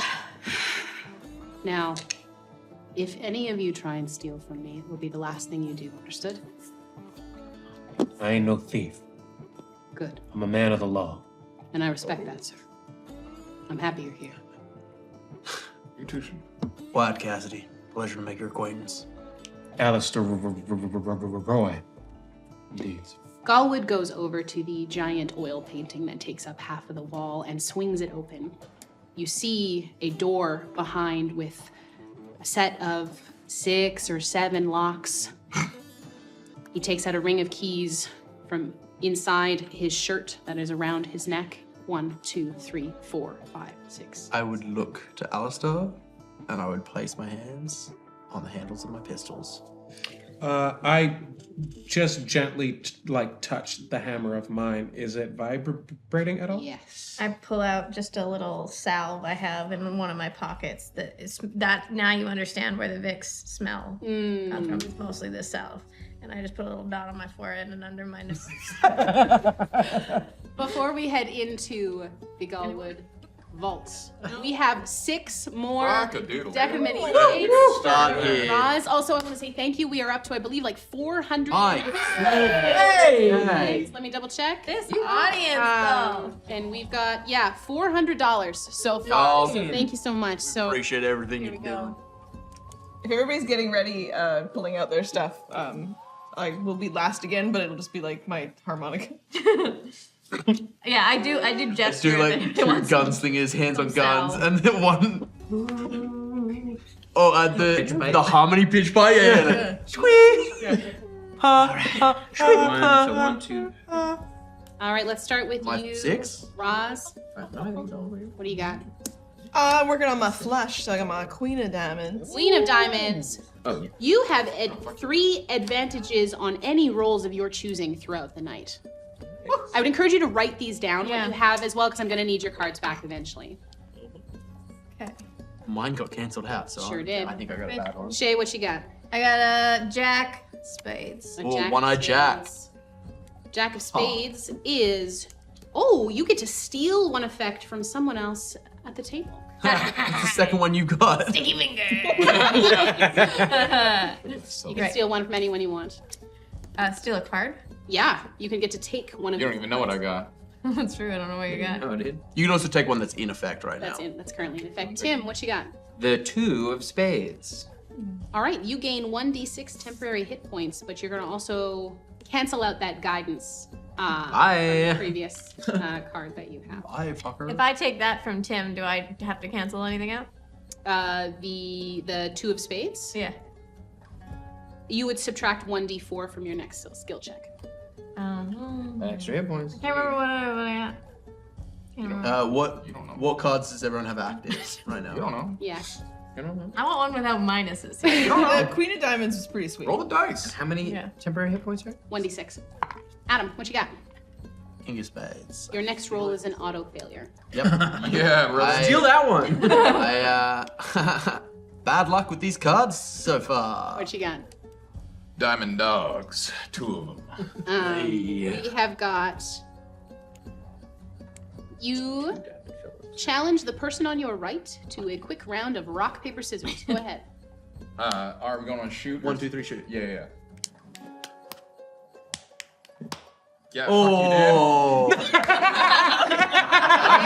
Welcome to fucking Thunderdome, dude. Bring the heat next time. You Yeah? get to draw another card. I draw his auto failure. Okay. Thank you. All right. Okay, does anyone else have cards? No, we're good? We're good? Okay, I think that's My designs are my own. I think that's most of them. Thank you so much, everyone, for your donation so far. Sam, yeah, if there's any cards that are not in play that you want to give Don't back, fucking- can you collect them all together there and put them in your house? Thank you. Okay, so as Take this one back. you go down into the vault, Gallwood opens the door. Gallwood does not go with you. He stands at the top of the stairs. You see a uncharacteristic look of fear cross his face. What's the marching order as we go downstairs? I'll be in the back. Okay, Wyatt at the front, Beck at the back. I'll go next if you need. Wyatt, then Yeah. Alistair. Okay, Yeah, I'll be behind Alistair. Wyatt, Alistair, and I'll stick closer to her. okay. I'll Wyatt, hang out Alistair. with So we've got Wyatt, The big guy. Alistair, Hey, before Enda, you do. Ollie, and then Dr. Langer and Beck. Okay. Enda, as you come down into the room, there's a moment where you realize that the feeling that you experienced when you had the mushroom in your hand, it is the same feeling throughout the room. Ooh. Okay. And you're very, very grateful you did not put it in your mouth. Great. Okay. Wyatt, as you walk down into the room, I need you to make a wisdom saving. Oh, thank you so much. Thank you for stealing the auto failure from me. Wait, we gotta taste them. Yeah, this one. Yeah. What's your criteria? No, Taste another and time. mouthfeel. And does it have an umami sense? That is a 15 total. As you walk into the room, piles of lunarium in front of you. A familiar sound creeps its way back into your brain. This bubbly tinnitus sound. Why I never heard that? You heard it out loud, though. You Oh, heard the yeah, other yeah, people yeah. say it. It sits right about here. It sits kind of at the back of your brain, and you are going to turn that counter up by 1. I am going to. Yeah. Fuck. Alistair, as you walk into the room, I need you to make me a charisma saving throw, please. Not too bad, but not the best. How do people listen to someone until I can say this? 14. As you walk into the room, your hand draws immediately to your pistol. You unsheath it and you point it up the stairs at Mr. Gallwood. Yo. You did not do that of your own volition. Oof. Oh, no. Oh, you good? Yeah. You're going to turn that counter up by 1 as well. It looks all here though. Gallwood's not down here, so you don't know how much was here. Greedy son of a bitch. Also, Alistair, I will say, the higher your counter goes, more things will start happening to your gun. Yikes. Cool stuff maybe? All good things. How does So it you- How does it look now? It is glowing brighter. We ain't no good comes from us being in this room. Do you investigate the room at all? Yes. I'd like to do a little survival check just to see what level of poison danger I'm feeling from this. you know? Absolutely. Yep, go ahead. We gotta get the fuck 10. out of here. You get me? It feels as it is unlike any other compound or substance that you have ever found in nature or mixed yourself. And that's saying a lot, considering both your proficiency with fungus and Geraldine's proficiency with poison that she taught you. It is, something is very off about both this rock and what you have in your pocket. I'm standing in the doorway. I'm gonna turn to put my body between the stairway and the vault. Everyone needs to leave now. No. Would anyone like to investigate? I would like to investigate the thing. You don't know Spag like I did. I'm getting his voice, I guess. Burl Langer. Yeah. You don't know what to look for. I would Everyone like... else, please. I will assist the doctor here with a quick check of the room. I never went down. You never went Stayed down? at the top of the stairs, just looking down. Please.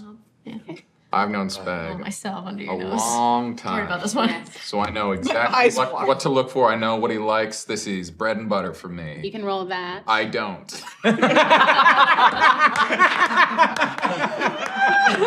But I go into that room and I find something. I would also like to roll an investigation. You can roll an investigation check. It's a 24. Dr. Langer, Yeah. you think about the years and years that you and Spag went traveling together, the philosophy that you traded over meal and drink and time spent together, letters exchanged across countries, across oceans. This is both the Spag you knew and a very different man. You see aspects, you feel him in this room, even though he is not here. And that thought sits with you as you wander almost aimlessly throughout the room, pulling for signs of your friend, Wyatt. As you walk around the room, seeing large and small chunks of lunarium, you gingerly step around quite a large piece and you see a small hole. It is small enough for a man of Spag's stature to fit through. It would be much too small for you.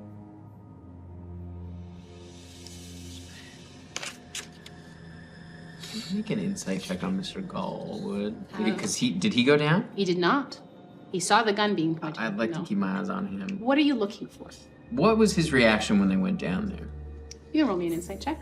The disadvantage because of that card. Well, that's a natural 1. So, fuck me. The only It's an evil relationship that you've really had with Mr. Gallwood has been one of business. So to read his personal tells would be a bit beyond your understanding at this point. You haven't spent any time of leisure with the man.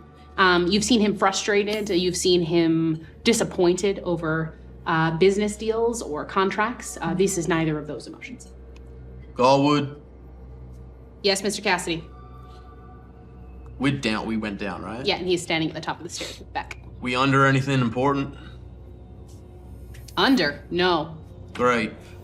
You would watch as Wyatt reaches into a satchel, pulls out a small compact bag, tosses it into the hole, cocks his gun, shoots it. I'm gonna cast Thunderwave Yeah. as I collapse this hole with a burst of explosion.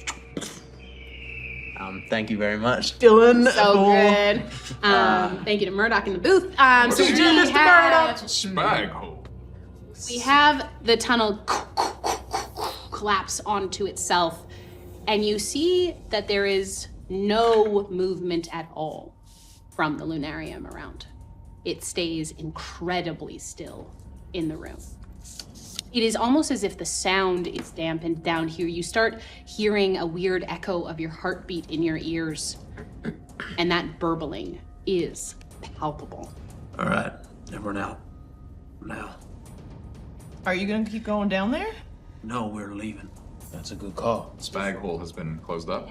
Would anybody else like to do anything whilst they are down there, either in the open or not?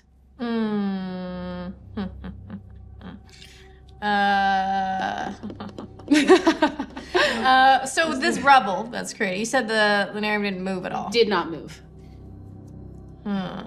I just want to pick up a piece of the rocks that were around, a piece of the rock that was like around it, you know, Yeah. I'm gonna slip it in the old pocket. You want a rock of the wall, not a piece of lunarium. Yeah, just the that was close to the lunarium. I am gonna get you to make me a nature check to see if you can discern the two. Crit. Bong. Shit, What is that? That's the spicy side of the table. So very easily, you are able to kind of look at the shale that was generated, and you gingerly pick up probably a piece about this big. Yeah. And you are able to deftly avoid the lunarium that surrounds it. Yeah, I'm gonna go run some tests on it, put some different shit on it, see what happens. And Amazing. you do this like non-stealthily, like Oh, very stealthily. Roll oh, me a stealth check then, please. Absolutely. Yeah.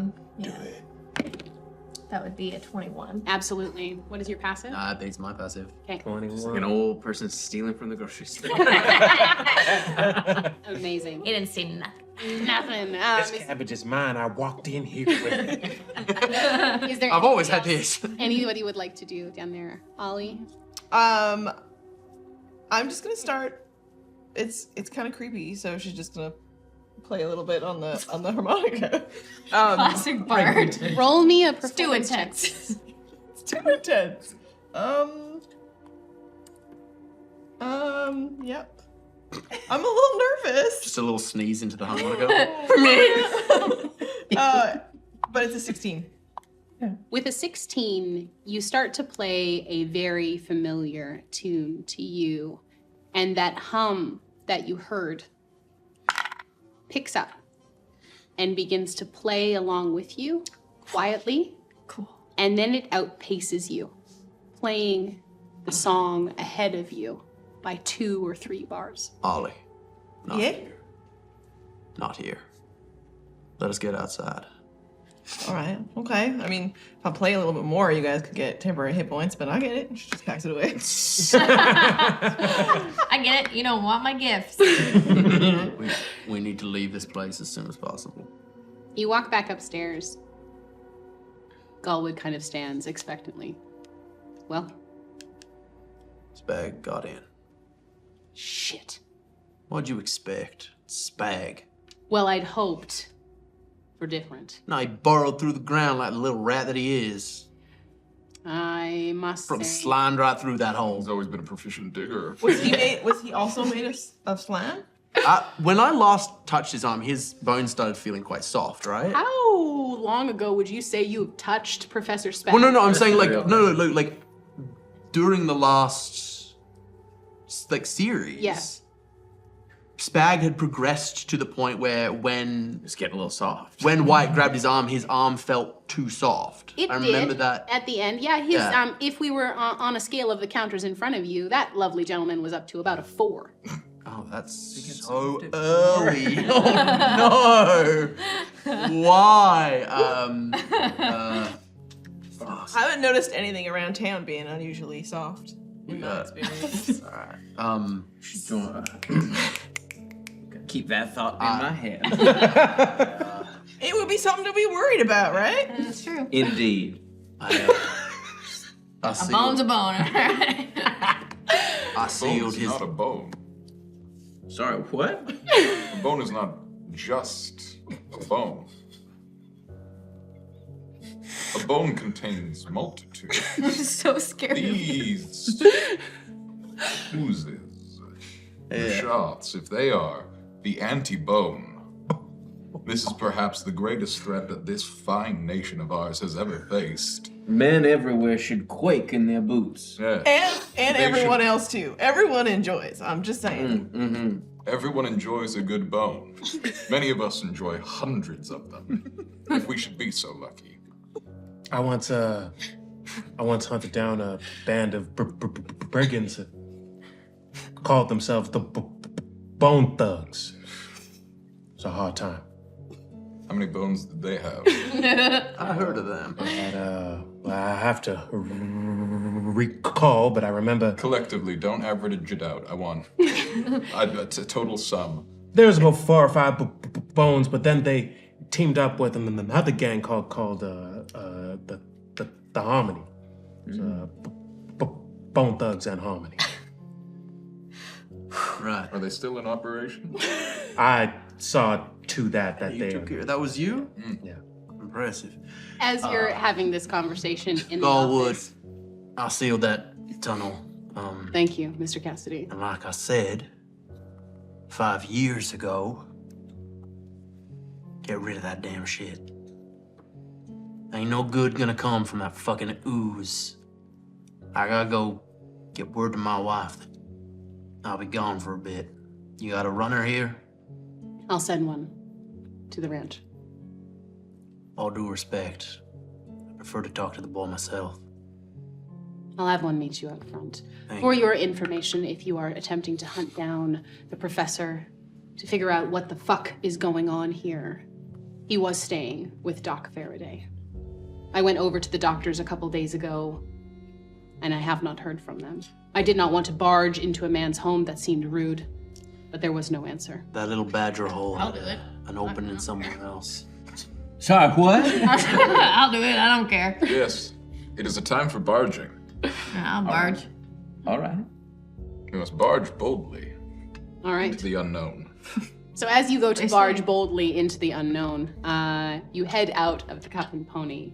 Doc Faraday's is about halfway down the street. Is there anything that you would like to do before you head over to the doctor's house? Alistair, do you mind joining me to see if we can find the exit to this hole? Or the entrance, I guess. Yeah, sure. Yeah, As you I can stand, help with that. As you stand up front, one of the younger miners comes out front. Mr. Gallwood sent me down for you, Deputy Cassidy. Yeah, you go tell Ron Shoshana Cassidy that it's happening again, and I might be gone for a second. Anything else, sir? No. Oh, I would add one in if you could just let Madam Zanziva over at the Ambrosia know that I'm not gonna make my show because I'm gonna get to, go on an adventure. All right. Any other messages I'm going to be sending? If you see Spag Edison Meatball, let him know we're looking for him and to report to Dr. T. Edison Elwood. Mr. Gallwood. That's the correct. T. Edison Gallwood. Everyone slowly becomes Spag. I will, sir. Thank you. I'll go now. So Does he run or does he walk? No, he runs. Okay. Good. Go on, get. You see him pick up his step a little bit more, and he kind of there's like a little. Well, it's not. I mean, he's Should we? He's a lazy son of a he's bitch. doing his best. He'll make haste. Should we be pulling the rest of those boys out of that mine, or are we just gonna? Yeah, we want to make sure they're all going. You see, okay. as you think about this, the couple of the mining supervisors, Gallwood took your advice to heart, and you see them saddle up and they make way. You know that the mine is a day's ride out of town, so they are making. Go on, get. Now, in town, if there is anything else you would like to do before you head over to the doctor's. Yeah. I'd go grab a few more rail spikes from my satchel. Okay, you can roll me 1d10 and tell me how many you can pick up. I'm pretty fast. 5. Amazing. You have 5 extra rail spikes. Well done. I like to stop in the general store and get snacks. Amazing. You head over briefly to Duchesne, Dufresne, and DuPont. Do you go as a group or do you go alone? If anybody else need I go. snack run, I go Yeah? with her. I'm not going for the snacks, but I would. I don't get DuPont's the person I out talk a to. lot. I know. Yeah, cool. Amazing. I'll So we, follow I heard along. Nate. Why split the party? so we go over No. to Duchesne, Dufresne, and DuPont. It is one of the larger buildings in Clementine, second to the Ambrosia. It is a warehouse with an attached shop front. It's clean, minimalist in design. You go inside and you see Rebecca DuPont, a woman tending the front desk wearing brown tweed slacks and a white button-up dress shirt. Her hair is cut quite short and slicked back. It would likely be the case that she could very easily pass for a man with the right jacket and hat. The squareness of her jaw is set as she pores over a ledger in front of you as she looks up. Hey, Becky, you got anything good for me today? You've brought friends. Wonderful to see you all. I won't call them friends. Adam, man. People. Hello, you're new. Yes, ma'am, I am. Well, welcome. Welcome to Duchesne, Dufresne, and DuPont. As you see her say Duchesne and Dufresne, there is like a hint of ire and vitriol to it. but which lifts when she says DuPont, which is her last name. I take it you are DuPont? I am Rebecca DuPont, yes. So you're the only one who's here? Yes, I am. Then DuPont's it is. Very kind of you, sir. I give her a wink. As you see another woman moving around the store, putting away stock and lifting quite heavy boxes. She is a tall stature of a woman, wearing a lavender tunic-style dress, more functional than fashionable, with a short stock of orange hair. She has bright eyes and she looks incredibly, incredibly strong. She gives you a wave. Yes. Wyatt, hi. Remember that whole, to do? You know. I try not to. Yeah. Again? Yeah. Shit. Yeah. Well, let me see. Does anyone need anything? What can we find for Yeah, you today? Bex. Come. Look at his gun. For snacks and then barges. Should start with the snacks, I think. My bit might take a bit more. Well, I mean, food is there. I think the snacks and the gun can kind of happen simultaneously. I only get candy. Amazing. There is like a various treasure trove of would be like scent candy or Oil lollies. yeah, all of the like traditional And I do stuff. this a lot, so Taffy. I've got I know my little some bag. good and old I've put my taffy. little stuff in. Amazing. All this As taffy's you're getting my teeth. as you're looking around, she goes, Ollie, I got something curious in the other day, and I wondered if you might find use for it. Mm-hmm. She pulls out from behind the counter a tooth comb for a harmonica. It is ornate. It looks like it's made of bone. But when you look at it closely, you see that it has been shattered and placed back together again to form the shape of a comb. It's beautiful. Would you like it? Of course I would. Can I? I'm just gonna like play it a little bit, like Go for across it. the. Does it make any of the notes that we remembered from downstairs? No, but the note is a deep, beautiful resonance, very like almost a low baritone of a sound. That it does rumble your bones, but in a not unpleasant way. I love it. Well, a gift for all the music Oh. you've provided That us is from the a Ambrosia. kingly gift. It is. And who might you be, sir? Who am I speaking to? Hass or the other one? No, you're speaking to Rebecca DuPont. The one with the set jaw. Yes. Um, And a fine zygomaticus. She has nice cheekbones. You should know that, don't you, Bone? the upper mandataria. Fuck you. Dr. Burl Langer. Rebecca DuPont. Your metatarsal carpetend is strong. I know. That is a marker of... So I found it. You were saying, sir, No, I was listening. a first for many around here. Hey. You're always welcome. You're fun. Yeah, all right. Then maybe interesting. You say bones are your thing. Oh, yes. Friend Spag, would you believe? No, that I don't know if I know anything truly about Spag. No. You're perceptive. Our bond goes far deeper than friends. As she Oh, that's really nice. You don't know. Are we gonna fucking find out that fucking Dr. Burl Langer is just Spag? his bones in his face Spag? changed and he's Spag again? Spag. Are we just doing Spag too, Electric Boogaloo? Don't get ahead of us, but it is important to know that bones can be neither created or destroyed. They simply turn into different bones. No, I don't know about that. That Yeah. can't be true. My daddy fell off a barn and his heels looked like a bag of cornflakes. I don't know. Rebecca disappears into the back for the moment, and she comes out with a glove, and she takes your wrist and she holds your hand up and places the glove against your wrist, and it is quite a nice It's like a fit. Try this. Okay. Oh, yeah. Yeah, that fits like A dream. Joint. I love it. Most things made by DuPont do. I like to craft things in my spare time. And I don't normally charge for them because I don't quite know how they're going to turn out. So I usually have people try them out. And then you come back, you give me feedback, and we go from there. Consider it a extended loan. It is to my liking. Good. You got any black salt? In the back corner. You know where it is.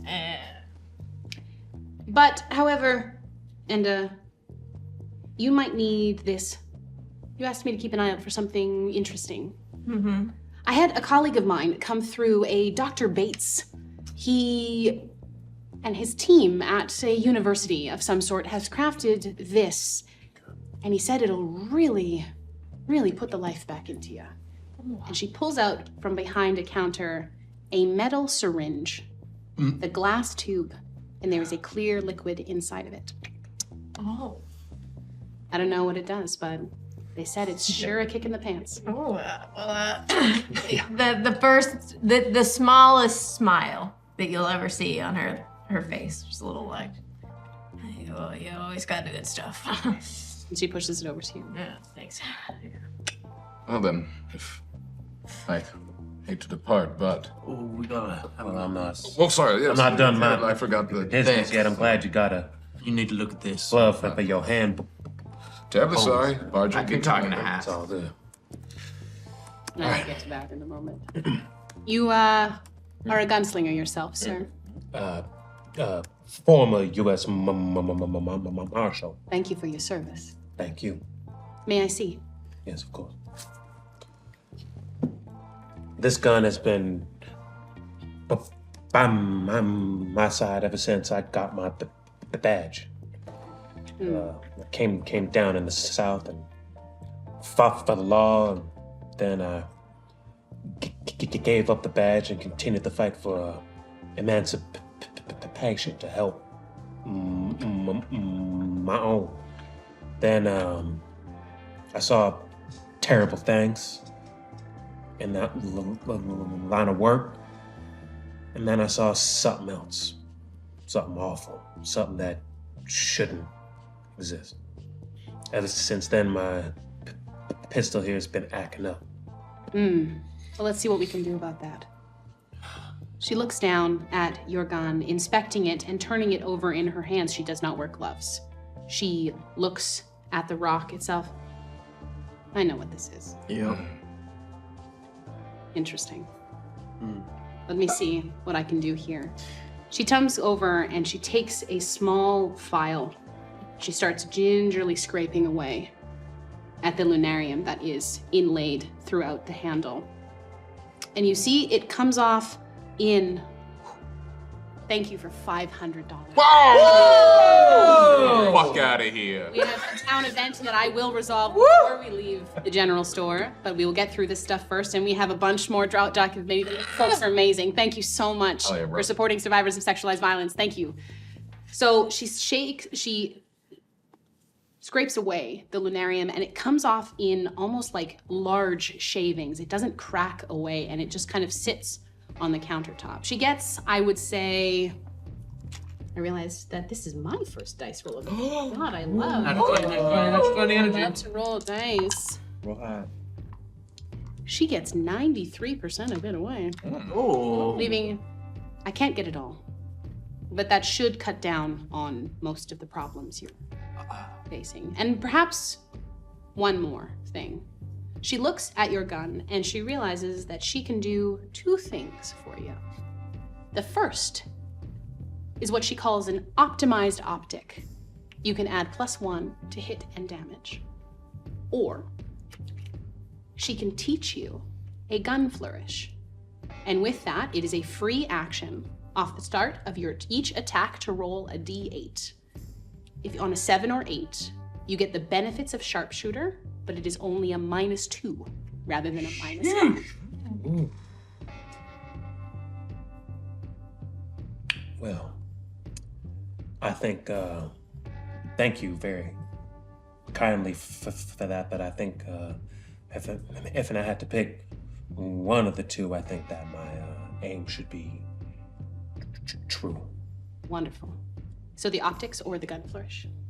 Optics, please. So she takes a moment with a small set of beautiful tinkering tools as she installs a small lens on the top of your pistol with a small sight that draws from it. Well, I'll be. For you, Mr. Roy. It is slick. That's nice. Thank you kindly. I got a question for you. Yes, sir. If you don't mind me asking, when about did this thing occur that you were speaking of?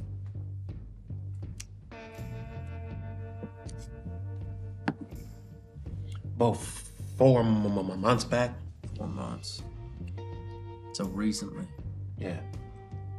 Okay. As you're moving about the store, you are speaking to Hask.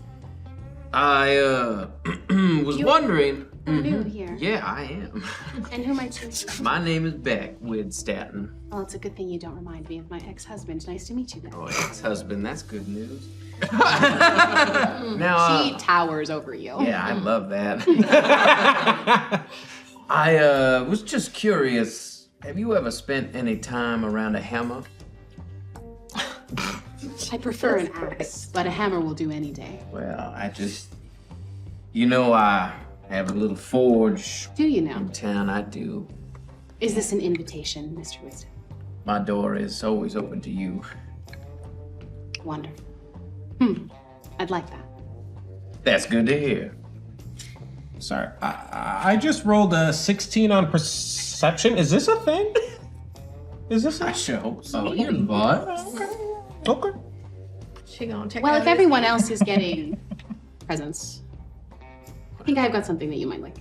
Now, should we step into the back? Or? Oh, no. Whoa! She goes behind the counter and she pulls out a beautiful pair of shoes. Oh.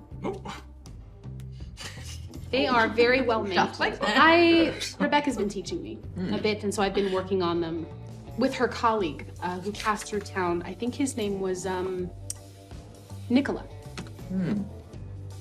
Try them on. All right. Takes his boots off. Puts the new boots on. I use prestidigitation to just blow the smell of his feet away from her while he's changing shoes. It is much appreciated. They fit? Well, they're a touch big, but I don't mind. I have small feet. He says so proudly. Well, then you'll need to come here because I'm going to need to charge them up. Ooh.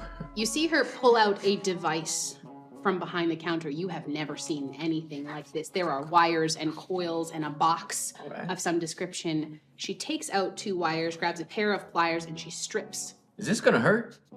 Hopefully not. I mean, I don't mind if it does. Sit still. All right. Is this a thing? And she It's just nice when people have a good time. She takes the wires and she touches them to the metal on the side of the boot, and you feel a small jolt of electricity up through your feet. It does not hurt you. The boots seem to absorb most of it, but that should be good. Mr. Tesla was a very interesting man. Yes, indeed. Well, thank you so much. You're very welcome. Young people flirt weird now. I don't get it. She says it a little too loud. She thinks only her can hear it. Pass You don't like laughs. it? Pass When people laughs. touch your feet. Just different. That's all. It's just different. It was a real pleasure. And I hope if I survive whatever this road ahead is, you can stop by the forge. I will. Good. And she gets back to tending the shop. Wyatt, did people not make it last time? Like, are we in danger? Yeah. You know the good Reverend Tam Clementine? What's his name? The Reverend Dr. Tam Tam Clanton. Clementine. Also, not a medical doctor. Not a medical Doctor doctor. of Theology. I don't go in for God myself. He had a whole building. Oh, myself included. I was there, but he was near enough dead. But we both had a building collapse on us. Yeah, that sounds pretty dangerous. Okay. Yeah, the Bainbridge house. I mean, we all kind of knew that like a building had gone down, but this fire. It exploded. It was actually my doing. Well, that sounds pretty fucking reckless, Iggy. Humble brag, yeah. Well, the house needed coming down. All right. Practical question. All that shit that you scraped out and filed out, now it's just a pile of that scraping. Should we, does it respond well to fire? Did we tried to burn it? You burned the Duprees and it turned them back into a rock. As you say fire, I whip out a little sparker. Well, a little flint. like I said, the house, there were two folk, like Mr. Gallwood said. Looked like folk, but they didn't have any bones. I know. Don't care for that at all. Travesty. Y'all need a fire? The fire we set is what turned them back into the stone. The stone is the solid form of whatever this ooze creature is. Rebecca looks over at the rock. Dispose of it. I'm curious. Light it up. Okay. I sprinkle a little black salt on it too, just as a little I don't know. She stands back and neutralize. puts it I on don't the know. counter. Just right on this wood counter? Why not? Okay. And I would spark over top of it and cast Create Bonfire. Amazing. Oh boy. So Back up. as it is with this system, we see the first casting of the spell. This is a low magic setting. You will have to justify all of your spells within this setting. First casting of a spell. So as A fan. you Just be in my candy. like this on the counter, I'm going to use this as the impetus for our second Eldritch occurrence. Oh no! First one. The first one was his intelligence saving throw. Spooky ride through town. All right. Usually pretty good at this. I also realized that I have one of my infused items allows me to add a d4 to my saving throws, and I Does it? probably should have done that when I failed. But it's fine. Okay. Whose constitution is below 12? Nope. Okay. Ollie, as this spark erupts off the lunarium on the counter, you feel something pull from the inside of your stomach. It is like your stomach has dropped and it is forcing its way out of your body. I'm now going to need you to make a Constitution saving throw for me. 5. It's like someone is attempting to rip your insides out. You clutch over, you double. You are going to take some damage here. I'm so sorry, Ollie. It's nice that I rolled low. You are going to take 6 points of psychic damage as your head hurts, your stomach aches, and that wonderful little counter in front of you goes up. I thought you said a house had to come down, but this is not just that. This is something else. I wasn't saying the house coming down was the only danger. I was saying we are in danger. These creatures do not fuck around, and you don't actually. Am I gonna turn into am I gonna lose all my bones? Not if I can gonna- help it. I just want to check in with everyone. Can everyone crack their knuckles real quick? I realized we didn't do that off the top. Lovely, lovely, lovely, lovely. I will not have the purity of my bones be questioned. Can I touch your hand? That you should be so lucky. If I may. And he would love to reach out to your neck and just give you a little and just realign your shit for 8 points of healing. Just realign your shit. Let me just realign your shit. Everybody else has been a little bit uncomfortable around you, but she does not mind being touched by it all. Well, how does hands feel? No, how did his hands feel? Oh. Strong, I think. I think so. I feel like they got bones in them. I would describe them as firm and calcareous. So take these things and get your snacks and go on whatever adventure you're going on and come tell me how those things work out. Yes, Wyatt, for That's you. fucking adventure. Wyatt, Yeah. for the purposes of this, she has a new flourish that she has been working on if you would like to learn it. Sure. Okay, so she teaches it to you, and it then is a free action off the start of your turns. You can roll start of each attack, you can roll 1d8, And on a 7 or 8, you get the benefits of sharpshooter. I know you have sharpshooter, but it's only a -2 rather than a -5. Makes my sharpshooter -2. Yes. Dope. So as you leave, Duchesne, Dufresne, and DuPont, Just DuPont. just DuPont, you turn your eyes towards the doctor's house. It sits 3 or 4 buildings up. What is everyone's counter at in front of you? I'm at 0. 0. 1. Wyatt and Allister. It is as if your foot takes its first step in that direction. And that's where we're going to go. Ooh. Monster! Amazing. Thank you all so much. What's our fucking count at? $500 of donations.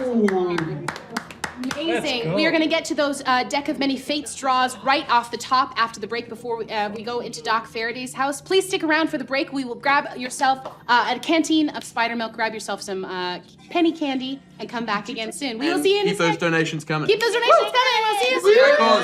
Yeehaw!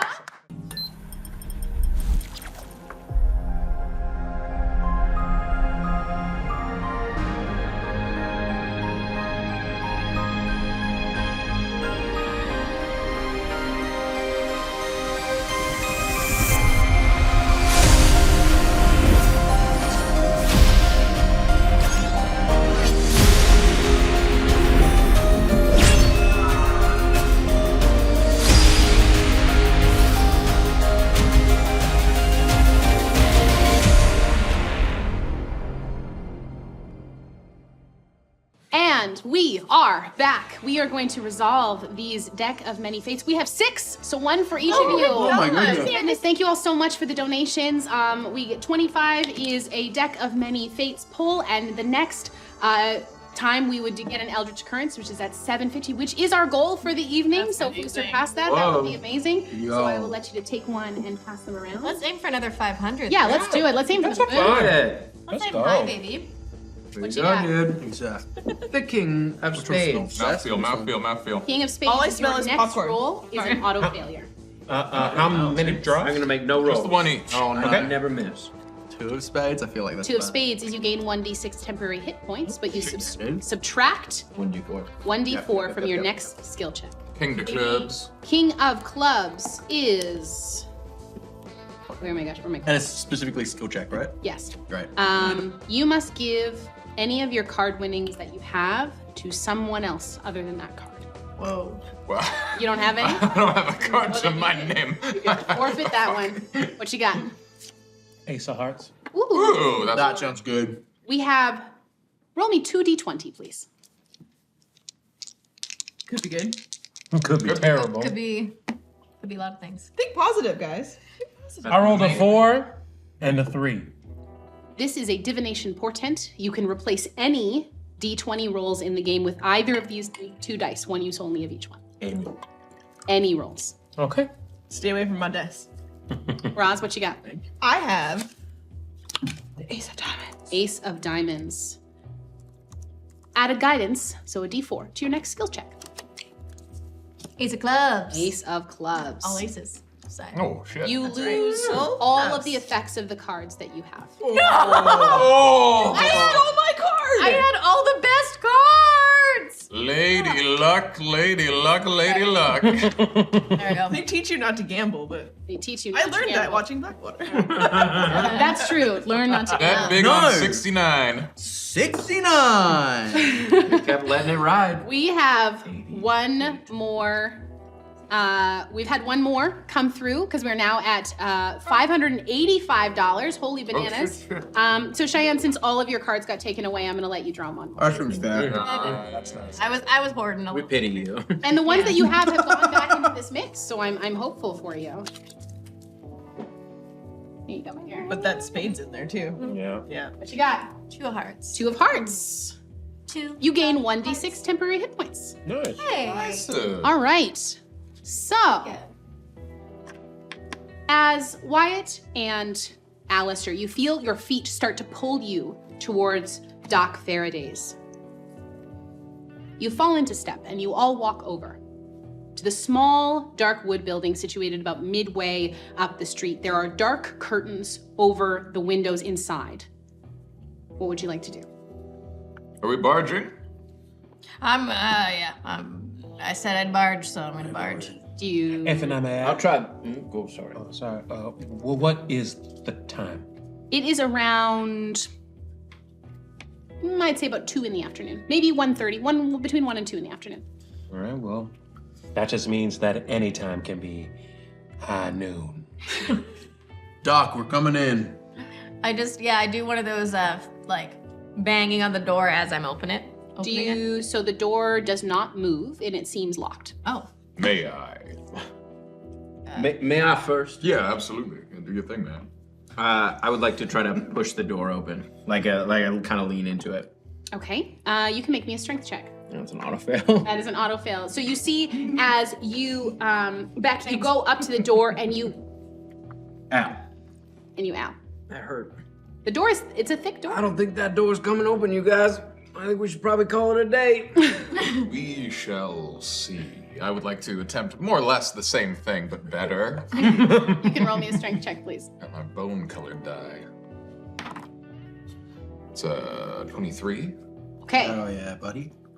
You hit the door open, and I'm going to need you to make me a dexterity saving throw. Absolutely. Woo! To be clear, it's not a shoulder barge. It's a lining it up Yes. and then just punching through the doorknob. Your bones are so aligned. It's punching through the doorknob to bust the fucking latch and then following it with an elbow to open the door. As the door swings open, that's when you're going to need to make me a dexterity saving throw. Absolutely. I'll play on the harmonica a little bit. I don't want you to injure those beautiful hands that did such a lovely job cracking my neck, so it's a bardic inspiration. How much do I add? You can add a D8. That may That could not save us. We need it. It's a little tune. I want to avoid all notes or chords and things that might incorporate similar sounds. to That's my not repertoire. gonna save us. That's a 9. So, Glad I didn't open that door. Ollie, as you blow a resonant sound on this harmonica, I'm going to take that as your sign that you have attuned to this harmonica. And you know that when needed, you can blow on this harmonica and you have a one-time use of the spell Shatter at 3rd level. You can attempt to cast it at 5th level if you break the tooth comb. Whoa. Spicy him. Okay. That's really fancy. Okay. So She's you went really through impressed. with a 9. Mm-hmm. That is not enough. You are going to take some damage as you hear this as a shock of electricity hits your body. And you take 12 points of lightning damage. Oh, heavens. Glad I didn't open the door. Seems to be a shock mechanism that has been rigged of some kinds, but the door is now open. Cool spag. You go inside, and this is essentially this is like the front office of the surgery. The front office is mostly clean. The doctor had been mostly seeing animals and doing veterinary work or funeral services at this point. Most of the actual medicine had been left to wonderful people like Geraldine Capshaw and Enda in Miners Row. Looking around, if anyone would like to investigate this front room, you are welcome to do so. Wyatt, go ahead. Yeah. I'm gonna look for any, I'm gonna do like a nature check, see if there's any like, Nice. any of that stuff from The mushroom or the rock? the rock. Okay, go ahead. You can make let's say you can make a nature check to kind of discern what is around the room if you like to. What's your investigation? 15. 15. Not So my best work. looking around, probably with a 15, you'd see that this room hasn't been properly used in months. It is too clean, and you know that this is not the doctor standard. The doctor is not necessarily the cleanest person with respect to this. And can you roll a history check for me, please? Is there a window in the room? The front one, yes. Can I look out the window? I want to see if there's anybody who's watching us come inside.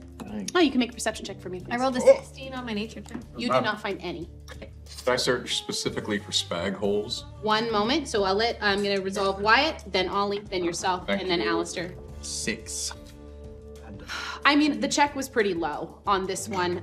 You know that the doctor didn't deliver your children. Yeah. the midwives and the wise women of the village did. But that was traditionally usually a doctor's job. And you have not seen him in the last 3 days either. He is unmarried also, with no children. You were... I'm looking outside. Yeah, your perception check. Yeah, 19. As you look around, you see no one looking in your direction, and I would say with a 19, you can sense that people's gaze seem to actively avoid Doc Faraday's office. There is something, it is like people's eyes tend to gloss over it as they move past. Dr. Langer. Looking. I wanted to do the same thing. And what is that? One more time. I'm looking for spag holes. You're looking for spag holes. Okay, in this room, you both can roll. Well, that's 8. Marry a spag hole. That is a 19. Okay, with an 8, you are taken with the kind of room, the medical nature of this room, and wondering what it has been used for in the past, if not a surgery. Wyatt and you would have come in here and known that the doctor would see animals often and do veterinary work. Allister, as you, with your 19, as you look around, it is as if no beings have existed in this room for a very long time. You see no holes, no digging, no evidence that a person has stepped foot in this room in months. There is a door, however, that separates the back apartments, which is where you assume the doctor and Spag were living, from the front surgery. Floor is wood. Floor is wood. There are no holes and no rugs. Say. And just dust, I'm guessing, no footsteps. No, and the floors are solid. This place is squeaky clean. We just need to check in there, so. I just want to give everyone forewarning, if cover your ears if you're sensitive to sound. And I'm going to use my bonus action Yes. to load, and you would see a cartridge go into this revolver that is like a fucking massive bullet. I say, As oh, I goddamn, load all right. my ballistic cannon Yes. as an artificer, and I spin it. I'm going to point it straight at the ground. And thank you, Dylan. Understood the assignment. Mr. Murdoch Yes. in the booth. Murdoch in the booth.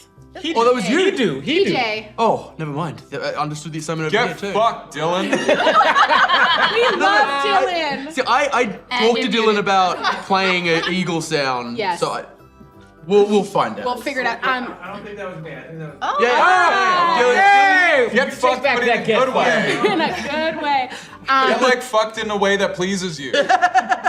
You know? With your giant Yeah. ballista hitting the floor, Consensual style. the boards break open, and you have currently a divot in the middle of the ground. It is ground, it's dirt beneath this wooden floor. There is nothing beneath it but save a couple inches off the foundation. Glad we settled that. We must barge further. So that's a floor. So what I was saying was, we have to check in there. Yeah, I'm gonna put my head down through it and see if I can look Under the door? floorboards. Okay, yeah, you can make me a perception check. Dude, Spag's a ratty little fucking. He's a dirty little rat boy. Yeah, he's under those floorboards. He's got cheese in the wriggling. wall. Fucking 5'3" mousy boy, you know? As a 17.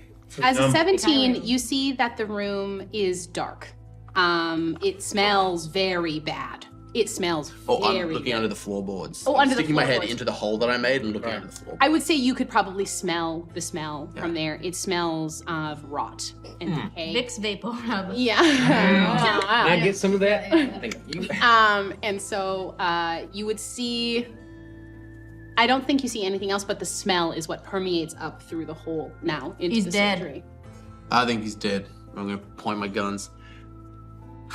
Where do you point your guns at the dead? Oh, no way. Yeah.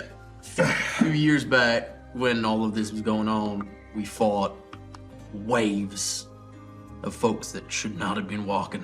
I'm gonna point my guns at the door. Anyone who's willing, open that door. I barge it. Okay. You can make me a strength check, please. I just sprinkle a little bit of salt in that. Shitty? You need different dice that don't look like bones. No. It's a 12. A 12. With a 12, you bash up against the door, Dr. Langer, and it holds firm. I play you a little more harmonica. Can I bash it again? You can absolutely bash You it. can add a D8. There we go. That's what we're talking about. Double bash. There we go. We're getting fucking bashed. 27? 8? 28? Wonderful. With a 28, you almost knock the door off its hinges. I'm going to need you to make me another dexterity saving. Yes. Yes, 11 again. All right. So as you barge through It worked the so door, well before, we would do it exactly the same. showering down from above, you feel something hot and caustic hit your face. Oh, my And beard. that is going to be 8 points of acid damage. As you have tripped Takes your another eyebrows trap. right off. And now- You guys are I more. I was would like, that's how he wants to go. Wait. I would like to whip out a little tincture that I have. Yes. Which is protection from, or is it protection from energy? And I can do acid damage. Oh, yes, I can. I can save them from some acid damage. Amazing. Yeah. So that is resistance to the acid damage, I'm assuming? Yes. Okay, so you take 4 instead. That reminds I me. just slap it on his head. Sorry, Ollie was the first person to take the damage in the game. I forgot to activate my trap card, which means that I take the same damage as you. Yes. And I can't regain it. Yes. How dare you? Thank you. Do you remember how much damage you took off? It was 6 points of damage. So your maximum hit point total drops by 6. Sheesh. Okay, so you have barged. Does does Ollie also take that damage, or is it instead of Ollie? I believe it was instead of, so you do not. Oh, I was there you already go. healed though. You already got healed. so And I we'll- wanna hold that because those were sweet touches. Yeah, the neck crack. Yeah. We'll keep the neck crack. Good. The a beautiful moment. soft, Candle. supple. Yeah. So you walk into this main room of the back apartments, and it is a wreck.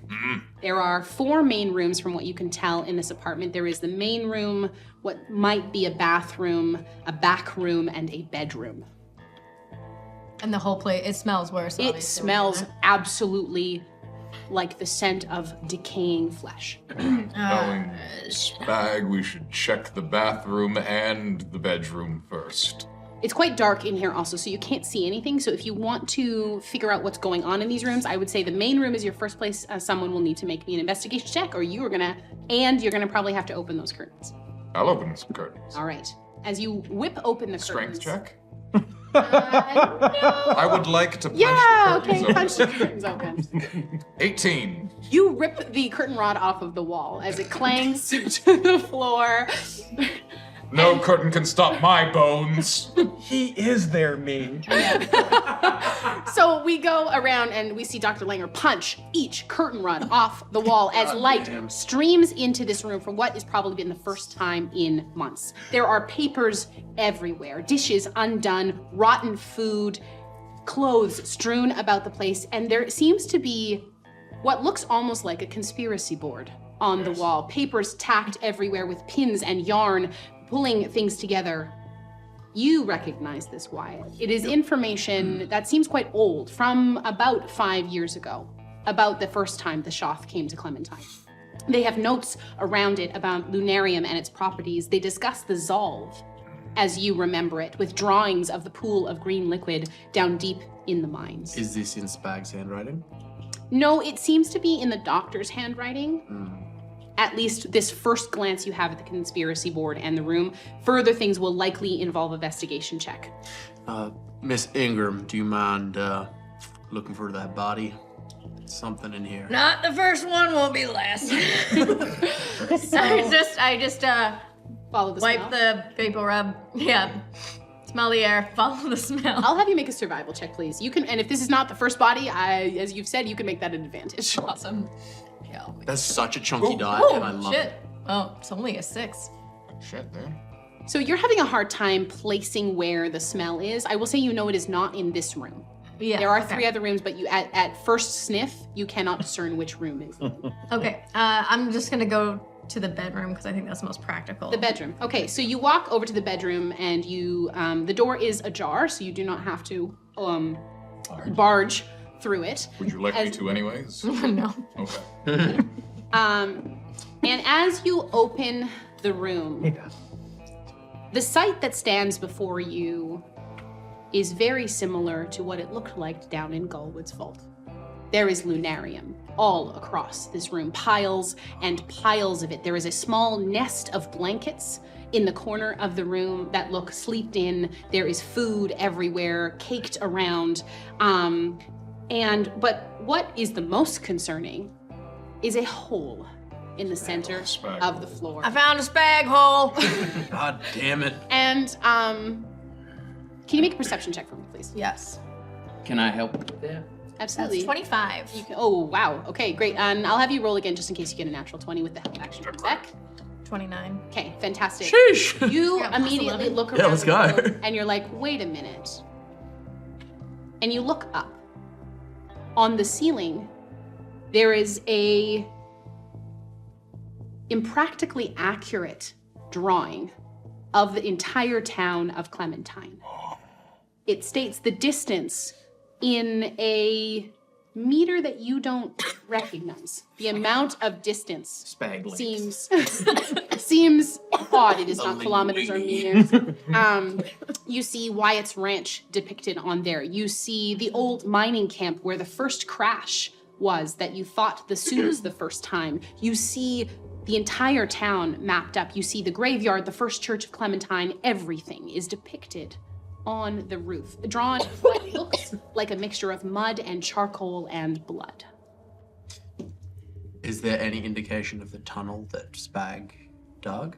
There is a line between Gallwood's and this, Dr. Faraday's. There is also, as you look at it, a large X marked exactly at the T-junction right outside the Ambrosia, which you would know would be considered the center of Clementine. Oh. I will say that Stinks bad. Sorry, I just swallowed tea weird. It stinks real bad in here. And it's not the decaying smell of flesh in here, it is just like an unwashed smell. Ooh. But that means that we still haven't found the source of the decaying You flesh have smell? not. 5 years back, when the dead came a-running, they rushed the Ambrosia. Were they, Why? Yeah, why? Madame Zanzibar, she had something that'd been given to her. And two of her folks turned out to be somewhat deboned. You would know, you would have heard rumblings about two of the workers from the Ambrosia who essentially, they often heard that they broke bad. And you would have known them as Dahlia and Mesa. Yeah. And I'm sorry, if we could circle back just for a second. The dead came running? Like I said before, we walked into this room 5 years ago, folks were walking that should not have been walking. Let's just spell it out. The dead people were walking? Skeletons. Oh, that's not so bad. Didn't have skin. Yeah, Okay. it's really sort of Yep. kind of it was just no musculature, Nothing. just bones. Yep. Who did Well, this? they like had dangly No, bits. who of- did this? Is they still around? No, we got rid of them, but Why do you sound too into it? yeah, I don't like this vibe. I'm gonna. You ever like No. find someone putting words to something you just kind of thought about? Oh, that's what that We looked like. we need to get rid of this, and we need to. And I'm gonna take. One more room just before you go and blow another hole. I ain't blowing no holes. I'm gonna kick open the bathroom. I think we're gonna light this whole place on fire. Yeah, we burn this place I'd down. love to do that. Okay, A so little bit of Oh, it. you're a little bit of a pyro. I don't know what I'm gonna open the bathroom door, As you open the bathroom door, covering my nose, expecting. expecting a body, Yeah. the bathroom itself too is pristinely clean, except for the tub. Yeah. You see a stagnant water that sits in a aluminum basin. The porcelain tub has been replaced with aluminum. And there is a, give me a perception check. I will say with advantage, because it's you.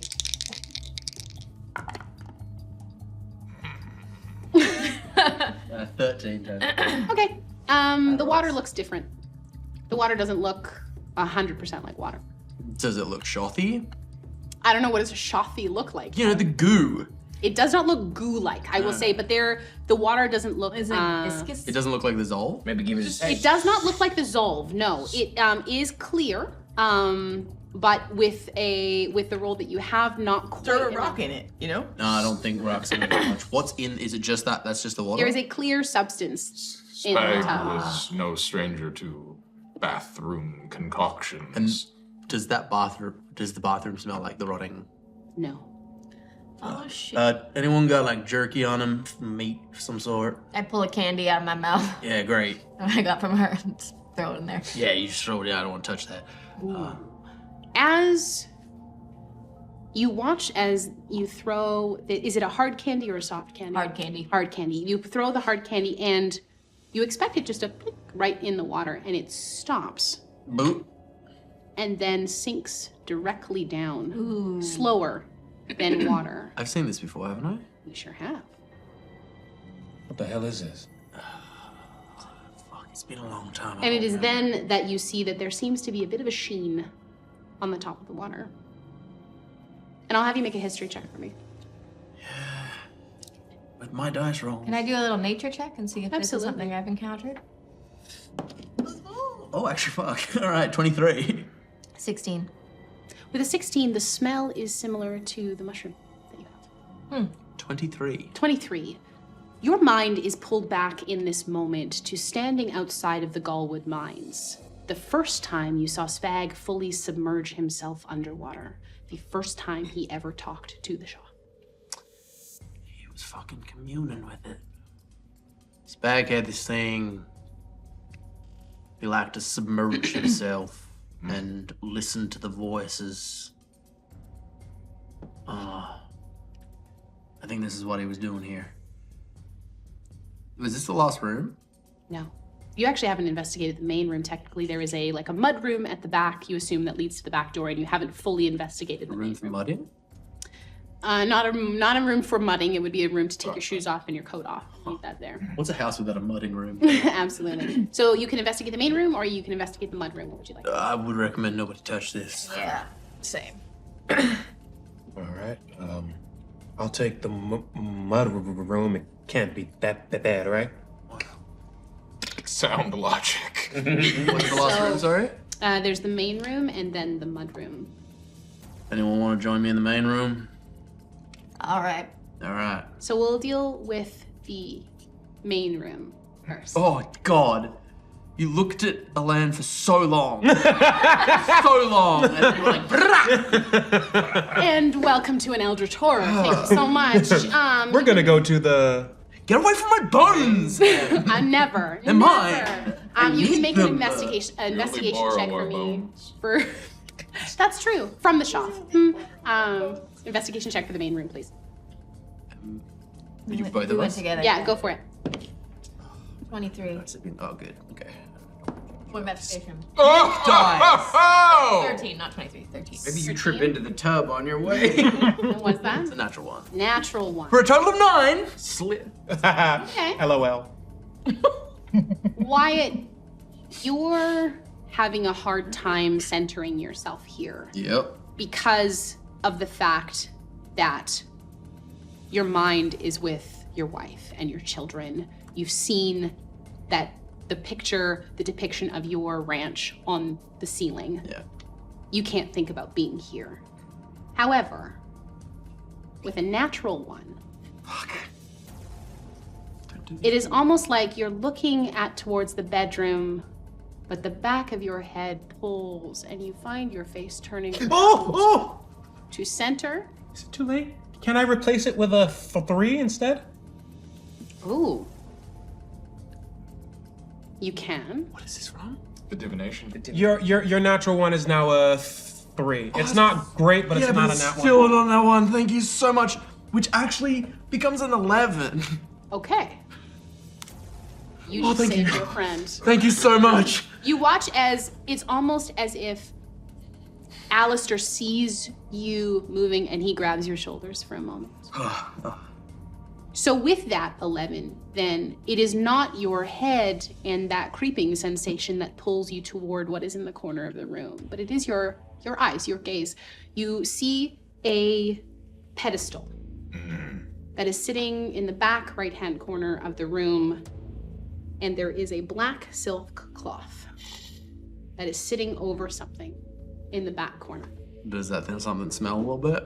It does not. That is what you see. With your 13, I will say that you walk up towards the conspiracy board and you start trying to parse your way through what the fuck was this weird man doing in this, what were they searching for? You find a description of, in the same handwriting as some of the other work, of a man immersing himself in a liquid he calls the Zolve. He talks about thinking of times in his life and the fluid playing that out in front of him. He talks about the joy of teaching again. The joy of both teaching and learning simultaneously. A perfect student. You see transcriptions of discussions that he has had with this entity. And it seems that over a series of time, there is humor that is developed, very similar to its teachers. You see a discussion of power. The word power pulls over and over and over again. Discussions of power, strength, and growth. The thing that pulls your mind the most is right in the center. All of the lines seem to converge to it. You are someone who, despite their appearance or the way that you conduct yourself, you are quite methodical. You understand the patterns and the pacing at which someone would go through some sort of research to find what they were looking for. You pull this down and everything comes to the center. It discusses an upcoming equinox, an aligning of the planes of the cosmos, consultation with physicists, astrologists, astronomists, that is happening today at sundown.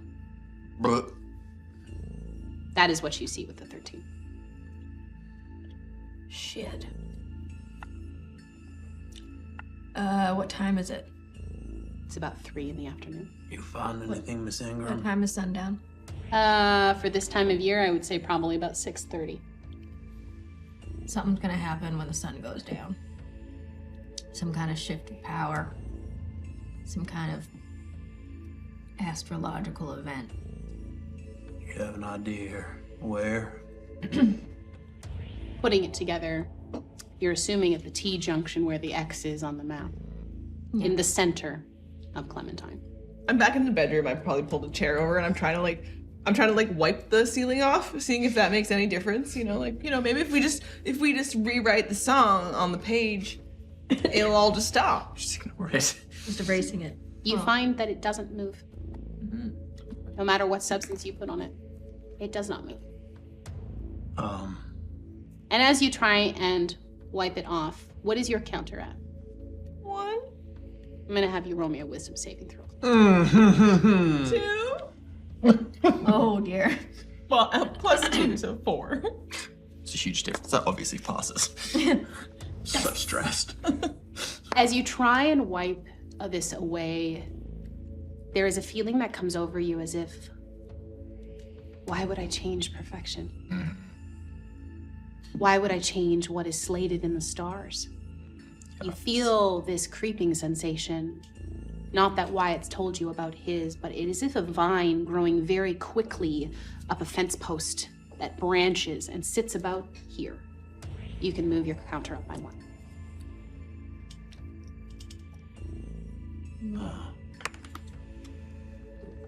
Do you know what's below this T in this map?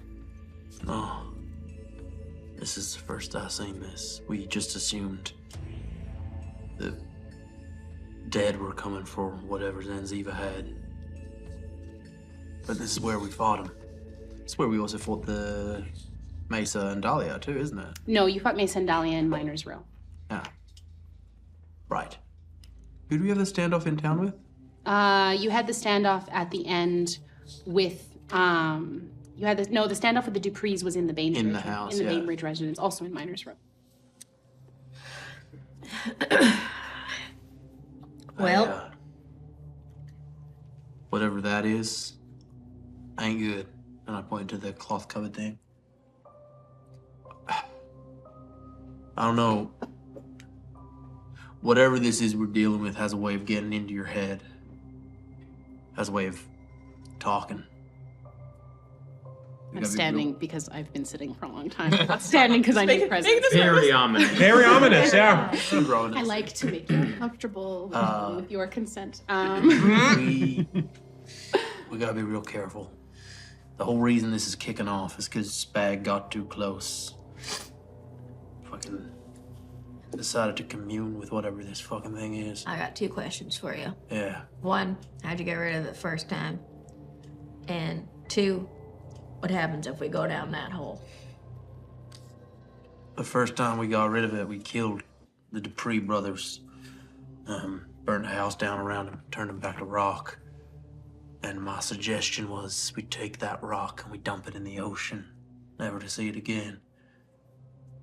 My suggestion was apparently not listened to, as can be seen with, and I point to what I assume is Spag's room and Mr. Gallwood's vault. This wouldn't have happened if he'd listened to me. At least I don't think. Do you approach the jar? The thing Seems under to the be thing. underneath. Pedestal? Yes, it's a jar shape. Can I do like an Arcana check? Can I see if this is like... Yeah, justify that for me. What are you looking for? I'm looking for any unnatural patterns. Okay. Something off with what would be like the weave of the universe. That thing that Exactly. gives you your knowledge. Nature has like these imperfect patterns. Yes. And I'm looking for something that's not that. I will say I will also allow you to, if you would like to use your wisdom for this rather than your, because I know Arcana is an intelligence-based skill. If you would like to use your wisdom for it, you can. But if, as a wisdom-based skill, what's your proficiency? Yeah. Oh, that's good. 22. With a 22. There is something, there is a feeling to this place that is wrong. It is as if something was supposed to be moving in a certain pattern and took not just a half step out of it, but a full leap away. It is as if you feel that there are 2 things superimposed on top of each other. And the main feeling that you have this coming from is from the corner of the room with whatever is under the pedestal. And you still have not investigated the mudroom as I well. say we shoot it. I got flame and arrows. That's my first instinct, but I can set it on fire if you like. If I may, there's still a great deal we don't know. Clearly, this place is wrong. We are saying they get into your head. yeah. I'd like to see them try get through my cranium. Are you gonna punch? I know, I want to fucking pull the As thing he off. reaches for it, I'm gonna step outside. That was very smart of you. Yeah. Wyatt makes quick exit towards the door fast enough. as I'm gonna actually have you make My initiative bonus is +10. we haven't rolled initiative though. I'm gonna have you make dexterity checks. Dexterity checks? Yes. Wish I had that. 16. Fuck me and my dice. 8. 16 and an 8. Okay. Wyatt, it is as if the thought to leave comes too late. Yeah.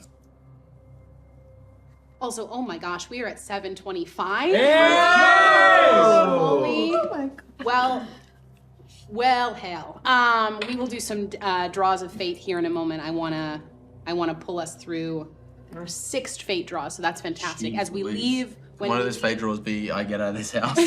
when we leave the Faraday residence, we will do the fate draws, and I am hoping that we can get to 750 before we leave. As you pull the black cloth off the top, Wyatt, it is like a train wreck. You can't look away.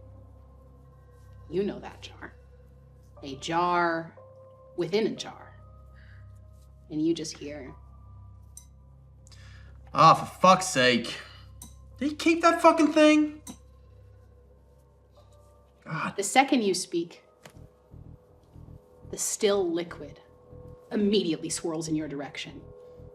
And you see pulling out this large, now quite voluminous bit of Zolve. You see a very familiar face.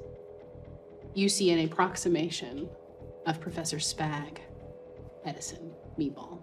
You have a kid? And in your brain, you hear, it's nice to see you, Wyatt. Fuck right off, you dickhead. It's been some time. But Get the fuck out of my head. layered over that, you hear, be at peace, Yep. lose your bones, be one with the shock. Hey, Spag. I'm gonna keep my bones. You can take that piece, shove it up your ass. Spag stops this approximation of him and turns to you expectantly. And I try to walk out the door. And as he looks you in the eye, we have hit $750.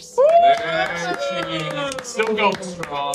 We have 10 fate draws to do. Holy bananas. And we are going to get to that a second we leave the Faraday residence, if we leave the Faraday residence. And we are... Hey! Whoa! But we do have to deal with this Eldritch Occurrence, Just which I 'cause think we is a made 'em. perfect timing. Holy shit, we are at $870. Thank you so much. Doesn't something crazy happen at 1,000? Yes? Something bad happens at 1,000 for us. We don't know. Not for you. The only way As- we can know is teamwork. As the face settles on you, Wyatt, its eyes darting to the other people in the room, all new I'm in the bedroom still. And you're in your directions, at least. A rumble shakes the ground. The hole that you blew in the front room, the hole in the bedroom start glowing with this blue-green light. I need everyone to make me dexterity saving throws, please. Everybody. Everybody. Everybody. 22. 24. Success. 8. 12. That nat 1 is now a 4. Nice. Woo! And that's for a total of 8. Okay, anybody below a 16, you feel this light touch your body. And you see it curl around your leg. The light bends in a way that it shouldn't refract in this pattern. No mirrors or anything could ever make it do this. It curls up your leg and snakes towards your head, hitting you backwards. And you take, that is 8 points of psychic damage. Okay. And your blood starts pouring down your nose, and everyone who failed your counters go up by 1. Do the people who succeeded take half? No, Okay. you don't take anything. You avoid the light. With that dexterity save, could I say that I've You like leave the house? popped out of the house? 'Cause Yes. I'm just fucking. And as I leave, I'm like, don't break the jar, don't talk to it either. Who took damage on that? 1, 2, A little bit. I 3, 4. Okay, I'm going to. Not me, sorry. You didn't? Just 3? Alistair. I'm going to pull out 3 berries that I have. That'll restore 1 hit point each. Just 3. 1 hit point each? Thank you, Love God. that for me. What's your counter at? My counter's at 0. Hell yeah. As Those we are see- good berries. As you dole this out, you see the face approximate to you. And you watch it take on a very familiar face as it stares at you. You see the eyes first, and the face of Geraldine Capshaw press against the glass. And it smiles a smile she would never smile. It's too wide. It hits the eyes, but the eyes are vacant. Oof. Can I look away? Yes. Yeah, I'm gonna look away. And as you look away, it draws back in. Ugh. Let's get the fuck out of here. I'd love to burn this thing. Let's burn it.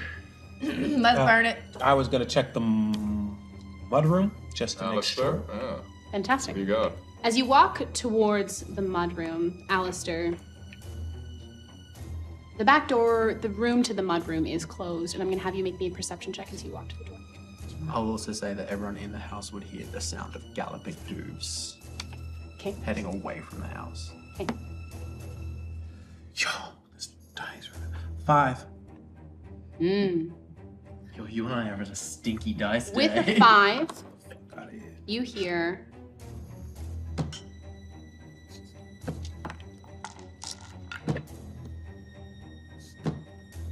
coming from inside. The door is closed. What do you do?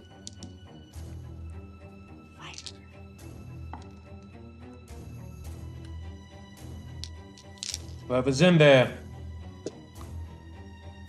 stand back.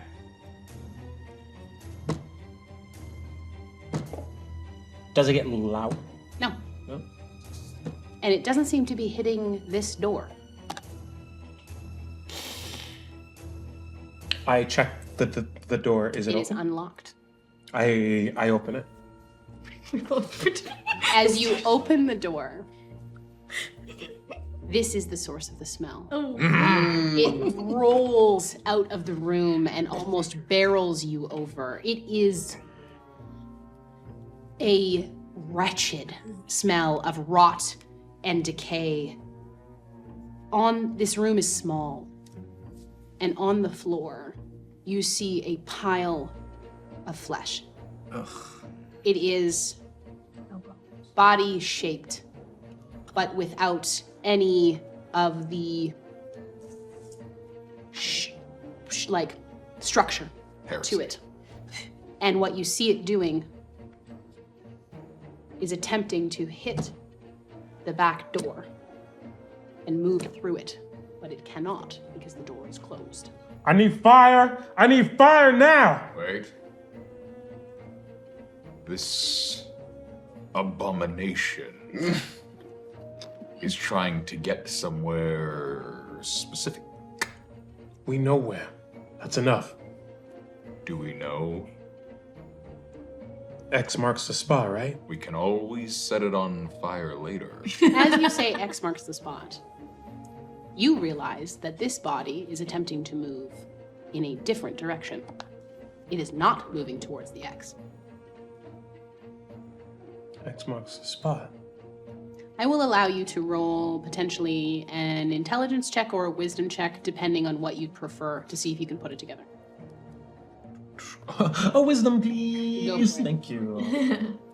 Holy shit, we just hit $1,000. Baby boy. Gosh. That's incredible. I'm scared. That's amazing. Yeah, I'm like scared and emboldened at the same time. Right. That's Yeah. Thank you, Yeah. generous people. Thank you. That's Thank you so fucking much. Oh no. Very sexy of you tonight. I rolled Ooh. I rolled a 13 on my Wisdom. You can tell based on the map that you just saw in the bedroom and where this shop orients and the direction. It's the body is not hitting the door straight on. It is going almost at an angle to it, and you orient yourself and you realize that it is going up towards the Gallwood mine. It is pointed in the direction of the Gallwood mine. Does my gun do its thing? Make a perception check. 93% of that go up. 15. Your gun is not vibrating, nor glowing.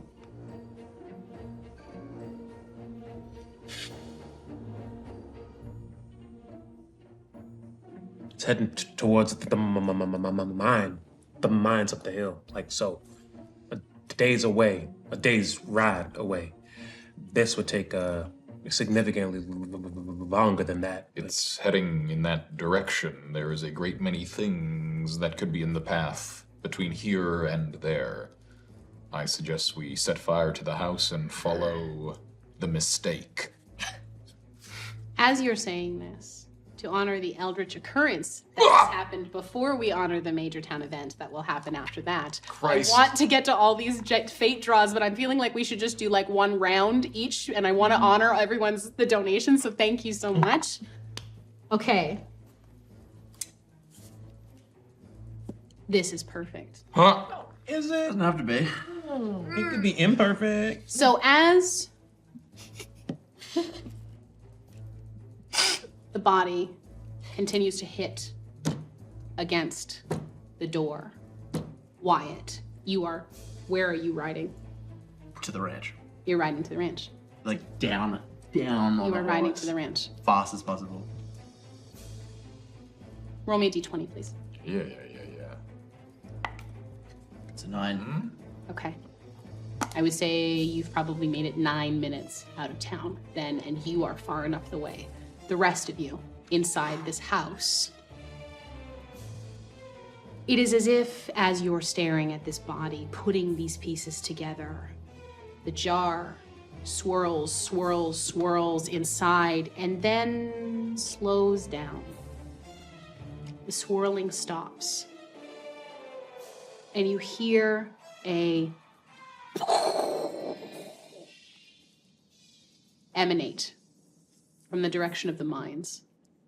And you hear a whop, whop, whop, crash as all of the windows in the house shatter. A concussive blast hits all of you, and I need everyone to roll me in the house a strength saving throw, please. Now we're talking. Damn. Spend my buddy. 23. You're fine. Love that. 7. You are not. 17. You are fine. 11. You are not fine. 14. You are fine. For those of you who failed, below a 12, you feel the shockwave pick you up off your feet and slam you into the wall. And you are going to take some.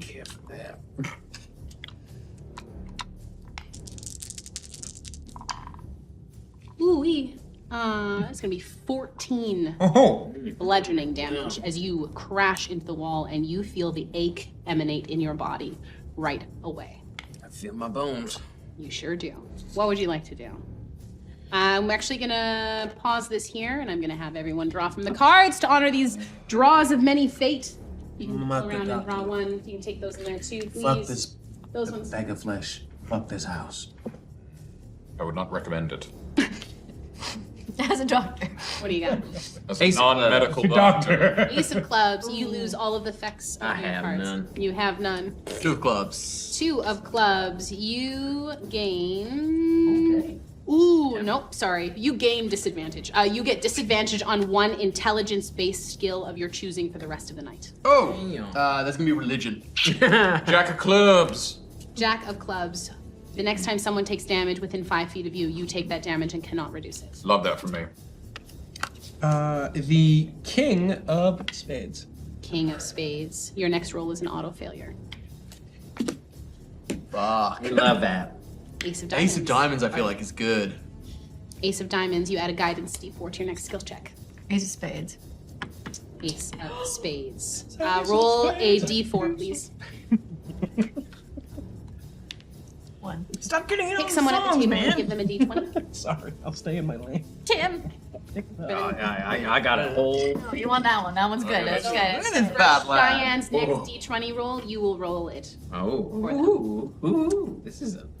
It's hefty. Nice. All right. Murder There's roll. no girth to it. I will do, we will honor another round. I am like, oh my God, trying to keep up with you. You guys are doing amazing. Thank you so much.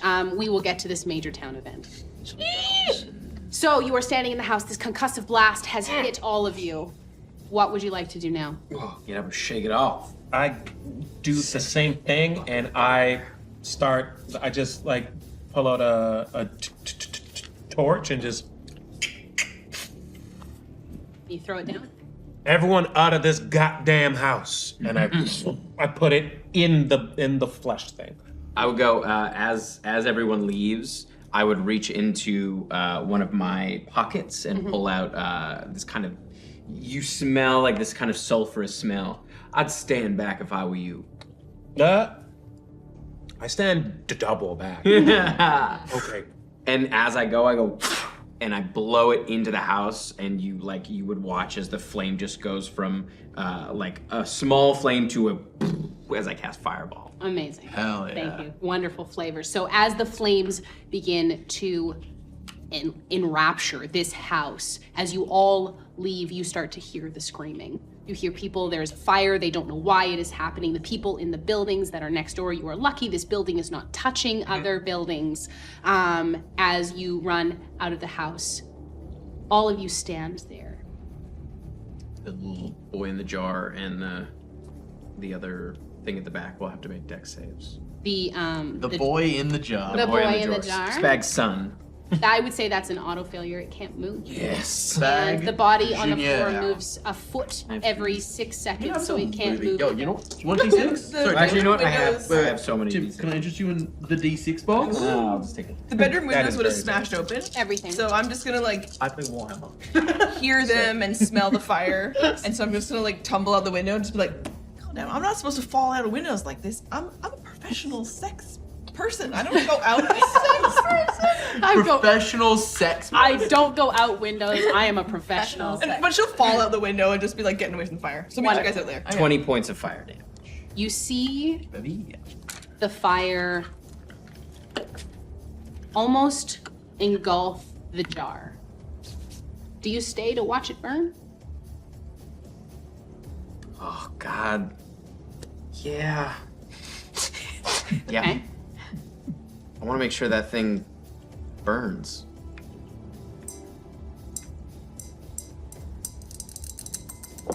It is raucous inside the jar. It is flailing. It is trying to get out. You see the inside jar start to slam against the outside jar over and over and over again until it goes down onto the floor and it cracks.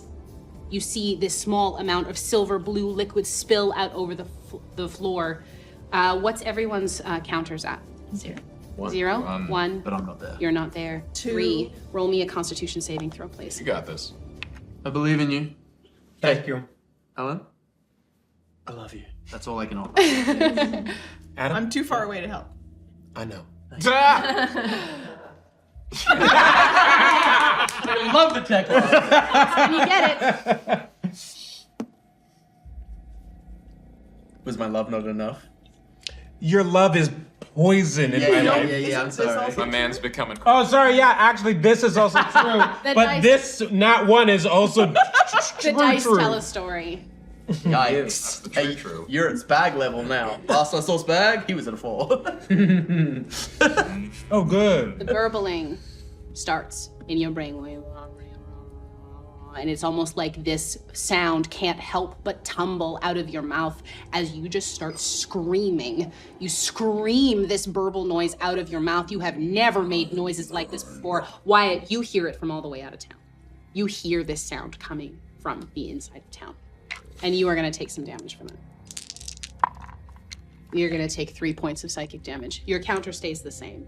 Oh, okay, you're not at Oh, that's nice. That's good. That's good. And you, Beck, watch as what you assume to be the Zolve, this silver blue liquid, solidify into a black rock and crack into dust as the fire wraps its way over it. The fire is getting very close to you now. The body's starting to burn in the back. It smells like cooked flesh and rot. It is disgusting. What are you doing?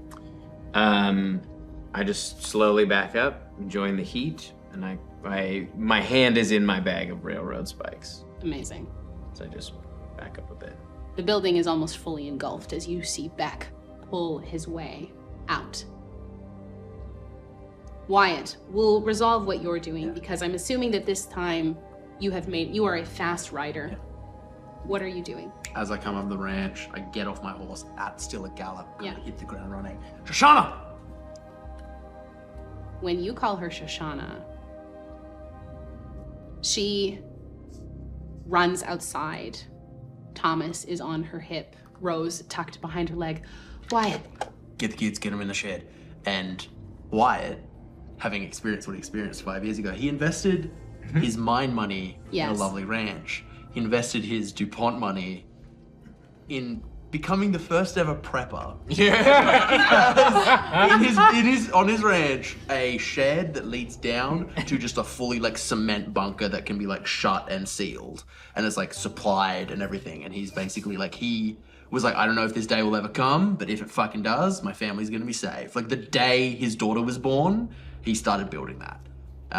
So he like looks at her and he's like, get him below, and then he's gonna just get back on his horse. And he's like, I love you, and then he's gonna take off. She grabs your collar and she pulls your face close to hers. You fucking come back to me, Wyatt Cassidy. I'll try. She gives you a kiss and she pushes you. And then as fast, like faster than what is safe. And you watch town. as Shoshana, her gun, having not used it in a couple years, mounted over the mantle.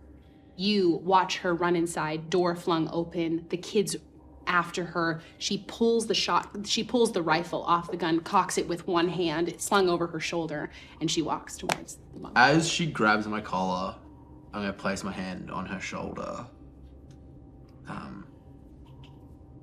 The jacket in my workshop. Yeah. Put it on. I made it for you. And that's gonna be one of my 2 infusions that I can have. The other one is my repeating gun. And that is a enhanced defense jacket, so she gets +1 to her AC. Stop. That's so And then I'm going romantic. to ride at a literal breakneck pace Absolutely. back to town. 'Cause Your Arion. neck breaks and you die. Oh, Very poor choice of words. Arion. It's okay. He can adjust. I go, yeah! I'm gonna need to talk to the dog. It's just your Whiplash. No Guys, joke. Luckily. It's okay, you won't have those bones for long anyway. So break them now. Break Hey, 'em my now. arm's fine. Take So- my bones from my cold, dead flesh sticks. Just have bones. Wyatt, as you return to Arion responding as only a horse you have been with this long has, rides at a almost breakneck speed towards town. You hear the concussive blast, you hear Allister screaming, and you watch just as you ride back into the village. Time be damned, it's fantasy. And we run back in as you crest into the village, the town, as you see Beck walking out of the back. I'd come off the horse. And Arion would respond by immediately turning, slap him on the back, You and run. ride back to the ranch. Okay. Stop it! Stop making my horse very kinky. Are you king shaming your horse, dude? No, I'm king Because shaming. it We don't seems king like shame you've here. got sort of like a master servant thing going with this horse. I'm seeing Okay, a lot of we're leather. moving forward, friends. So, you know You're fucking sick. that as we stand outside, How much is that a horse? it is about 4 o'clock at this point. You have 2.5 hours till sundown. However, thank you for the Major Town event, friends. Boo. I mean, yay! Yay! Yay for charity, boo for the event. Yeah, I was thank you, going thank to you. give you some time to do some wonderful things and perhaps explore the rest of Clementine. Oh, boy. Gosh, darn it, do we love an accelerated timeline. As you step outside of the town, the inn at the T junction of Clementine, the sun speeds up. Ugh. That time slowing down seems to reverse itself as you watch the sun dip extremely fast in the sky. You see people running and screaming, but they too are sped up, making their ways out of town. Oh, like Blade. Have You seen? hear the church bell ringing, the only thing that actually seems to ring at a true pace. As you turn and you watch, a tall, thin man in a black duster with a priest's collar step out of the front. He is older, a bit gray around the temples now, with a very trimmed mustache. You see he carries a silver-tipped cane that he taps twice on the ground. And he goes, Wyatt. Yeah. How you doing, Reverend? The Reverend Dr. Tam Clampton takes 2 big steps down the stairs and he says, Come, my children. It is time. We're gonna need some of that spooky god storm stuff you do. As he cracks the cane down, one time you hear a... It was a clear blue sky. Not 10 minutes ago, and you hear the rumble of thunder in the distance. He takes... Go Just so ahead. y'all know, the Reverend Tam here speaks directly to God apparently and can make, God do stuff. I don't much care for God myself. I don't care who he talks to. If he can make shit happen for us, That's Yeah. a good thing. Yeah, Most people talk to God at some point. He says, "Come, my children, in your time of need, let us pray." Hey, Reverend, you know the drill. I think I'll pass on the prayer. I look at him. Great. So I go towards the church. I'm going to flip a coin. Don't have to. That's good. Lucky you. I hate, Flip it Tell again. him. I hate your words. Double or nothing. No. I don't pray. So for your major town event, there was a potential that something Dr. Clampton would have do could either helped or hurt the town. Frogs just coming. I mean, we've seen plagues before, who knows? But you were all very lucky as Tam extends his hands forward, his eyes narrow. He looks up and he says, "Watch for the thunder, my children. Whatever comes tonight is no god, but a foul entity here to take this earth from you, and we shall not let it. And I will be damned, and I will drag anything back from hell before I let it ruin my town of Clementine."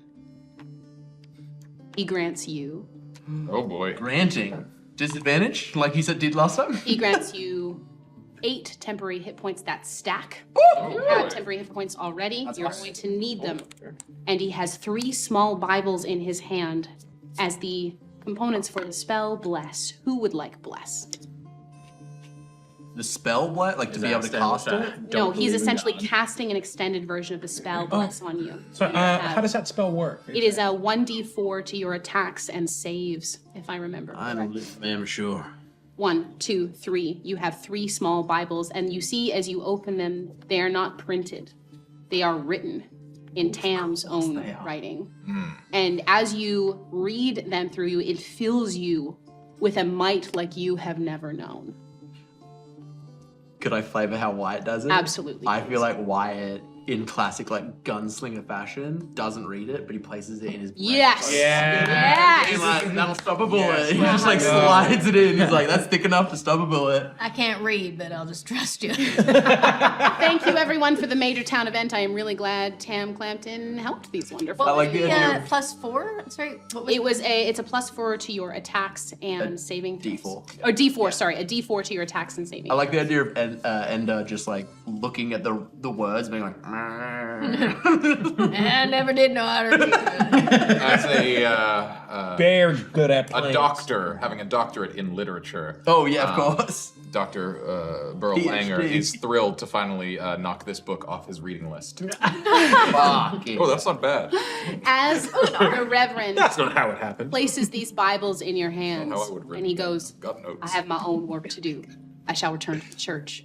You can seek refuge if you need it." And he returns back to the church, and as you hear the door slam behind you, it is overtaken by a ripping sound. As the sun dips finally over 50% below the horizon, everything kind of stops. You hear the sound. It's almost like fabric tearing through the sky. The wind stops blowing. The signs stop swinging. Everything pauses briefly, a breath held. As the sky before you almost tears in two, a blue-green light bursts out of the scene, causing you all to shield your eyes for a moment from the pain. You can't tell if it's from the light or the disbelief at what you're seeing in front of you. The burbling, for those of you who have heard it in your heads, is screaming. It is so very loud. Whatever this shit is, we gotta kill it in now. Once you all come to your senses, you turn and you see that the sun has gone a bright, sickly red. Wyatt, you'd recognize this everywhere. The center of the tentacled creature you met in the mines, the heart of the Dupree twins, what attempted to leech Gallwood when he was stuck in the cabinet at the Bainbridge's armoire before you disposed of it. Something far from beyond that you'd hoped you'd never see again. The word passes through all of your heads, even though you don't know it. Zom. Zom. Zom. The word pulses as it beats along with the sound of your heartbeat. And you know it as the set of rules and the essence of thousands of creatures that lie patiently in wait for everyone in your world to let go and become one with dissolve. You see a mass of ooze and tentacles push its way through the seam, clawing it apart and crawling its way through. You see these two large creatures pull. Oh, yeah. Oh, now we're fucking talking. I mean, And between them, intimate. walking through with the confidence and chalance of a man leaving the Ambrosia. God damn. It's always a fucking man. Between them stands Spag Got that right. in all his glory. Of course you use Mark. Or at least Future. what you think is a version of him. His cards right. He is bathed in a sickly blue glow, dripping a caustic silvery substance from them. He grins, finally tapping into the power that he has only ever dreamed of. And let's fucking roll initiative. Do we even have to? All right. Tell me what your counters are, everyone. Disgusting. Beck, what is your counter? Ooh, 1. Enda, what's your counter Oh at? no, I already rolled Roz, for what is that number? I already you already rolled it. I already. Oh, you already This is rolled kind it. of pass it back. That was just Shay, what's your That, counter sir, is a I'm at very 0. good number. Zero. Wyatt, what's your counter at? This 2. Dr. Langer? 1. Do we don't add bless to that, do we? No. Yeah, great. Ollie 2. and Alistair? For my counter, Yes. 3. Fantastic. And where you would all be kind of in a clump. If the T junction is right here, I'm assuming you're kind of all right here at the sort of moment. basic. Also, shoulders on the dress make it very hard to move minis. Got to be functional, you know? Wyatt, you've just come in off your horse. Got minis? Ollie, you are probably standing behind Wyatt. Ready to see Bert? Beck, you are kind of Burl. over here. Sorry. Burl. You've got Alistair. Oh, yeah. Oh, look at that scarf. So good. Yes. We have Enda and Dr. Langer Yes. facing off. These are them shoulders on. Big boy. All right, I birthed myself. Beck. 15. I just got it. Is that 18 on mine? Double it and give it to the next person. That's a 30. Your initiative? Yeah, natural 20 with a +10 initiative. Mother. Quick draw, baby. Just guns already. I come off that horse shooting my gun. I love it. Wyatt with a 30. Dr. Yep. Langer. Dr. Langer, seeing this twisted vision of his dear friend, a man who treasured teeth, the purest of all bones. The only bones we wear outside. They're the only bones we clean, too. The only bones that God can see at any moment of the day.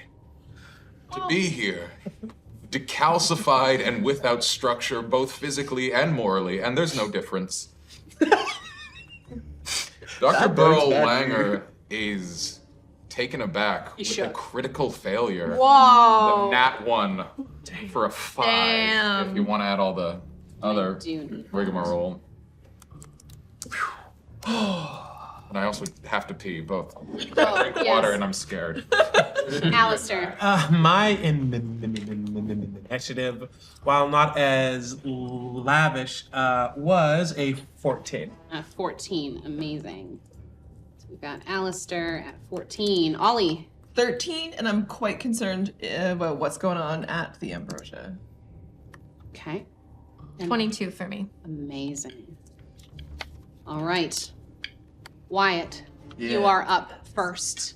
Yeah. What would you like to do as you see these two roiling creatures full of tentacles, teeth, and ooze shamble out next to a absolute depravity of your friend?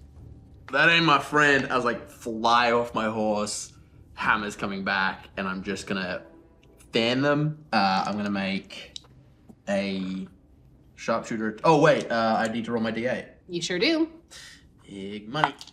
That's 3. I'm still gonna make sharpshooting shots. If you would like to use the items that I gave you, please let me know, because I can let you know what they do. And you would all be considered attuned to them. Two pistol shots with the regular gun and a bonus action at Spag. At Spag. And a bonus action with my Eldritch Cannon. Great. I'm gonna take the 2 pistol shots first. It's a wounding critical. Hey, we love that. 16 and a 4 just off of, so a total of 11, but just off of a misfire. Anything above a 15 will hit the deer, Professor Meatball. Okay, so I do a wounding critical and a miss on the first 2 gunshots, and then another 4, so an 11 on my Eldritch Cannon. Okay. Oh wait, does that? I can't remember if that. Yeah, sure. It makes an attack roll. And then just to get the dice rolling out of the way, I'm going to action surge and shoot twice more with my primary pistol. That is a 17, 15, and a 24. Those all hit. Anything above a 15 will Great. hit. So you can So- roll me the damage all up. And then he'll take half of mine. And he will take half of the wounding critical on the next turn. Also, if there is any necrotic acid psychic damage, all of your weapons are considered magical, so you don't have to worry about that otherwise. But necrotic acid and psychic, you can separate those out. All piercing. Or force if it was my cannon. But I'm going to let you roll those, and I'm going to, for the sake of time, move on to the next absolutely. person as well. So- Enda. So much money. Enda's gonna whip out, she's got a slingshot. And she's got this satchel on her side that has a lot of different compartments in it. Yes. And she's going to reach in and grab this mushrooms that are been dried, so their spores are sort of like little powder.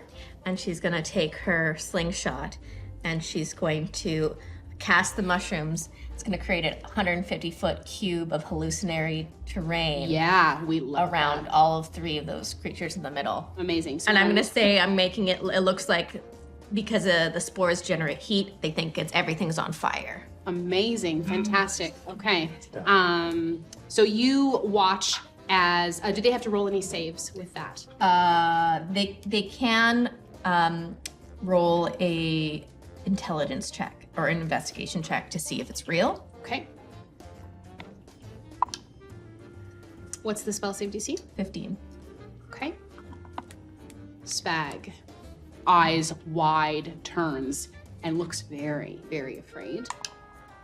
And the 2 creatures, you wouldn't know this, but they are called Droth. They are bigger than the creature you saw down in the mines, which was known as an Oth. These are Droth. And those also, while you're not sure what fear looks like on a gibbering tentacled creature, you're pretty certain that's it. You see that they are believing that this is the hallucinatory terrain of fire. My d10s, I rolled 21 points of damage, plus 16 per hit. Okay. Which is with sharpshooter. Yes. Which makes a total. We're all very excited to hear. 69 damage. Hey, nice. Noise!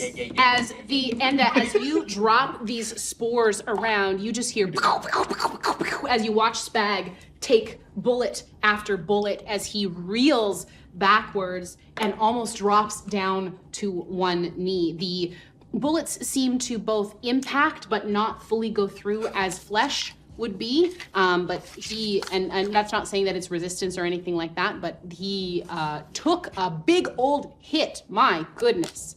Spag is looking Would you very count rough. wounding critical as a critical? No, it's great. it's in the sense that it 'Cause I have does a thing with damage piercer. on the Yeah, next. I have a piercer that it adds an additional die. Amazing. Enda and Spag, after taking these hits, pulls himself up to standing and he goes, "You wouldn't do this to an old friend, would you, Wyatt?" As he reaches out to you and he is going to attempt to make you make a wisdom saving throw. Here it comes. That's the thing that I'm not amazing at. Oh boy, ain't you? It's a 6. Spag's voice carries across the wind, and it is as if it grips your throat and almost pulls that feeling of the burbling up through your head. Turn that counter up by 1. I have a question. Are we aware of that sound that's happening, or is that just happening for him? Just happening for Wyatt. It's not gonna make a difference. Oh, I should have rolled those for the attacks. I might have hit more, but I wouldn't have done 69 damage. That's a 10. No, that's not helpful, unfortunately.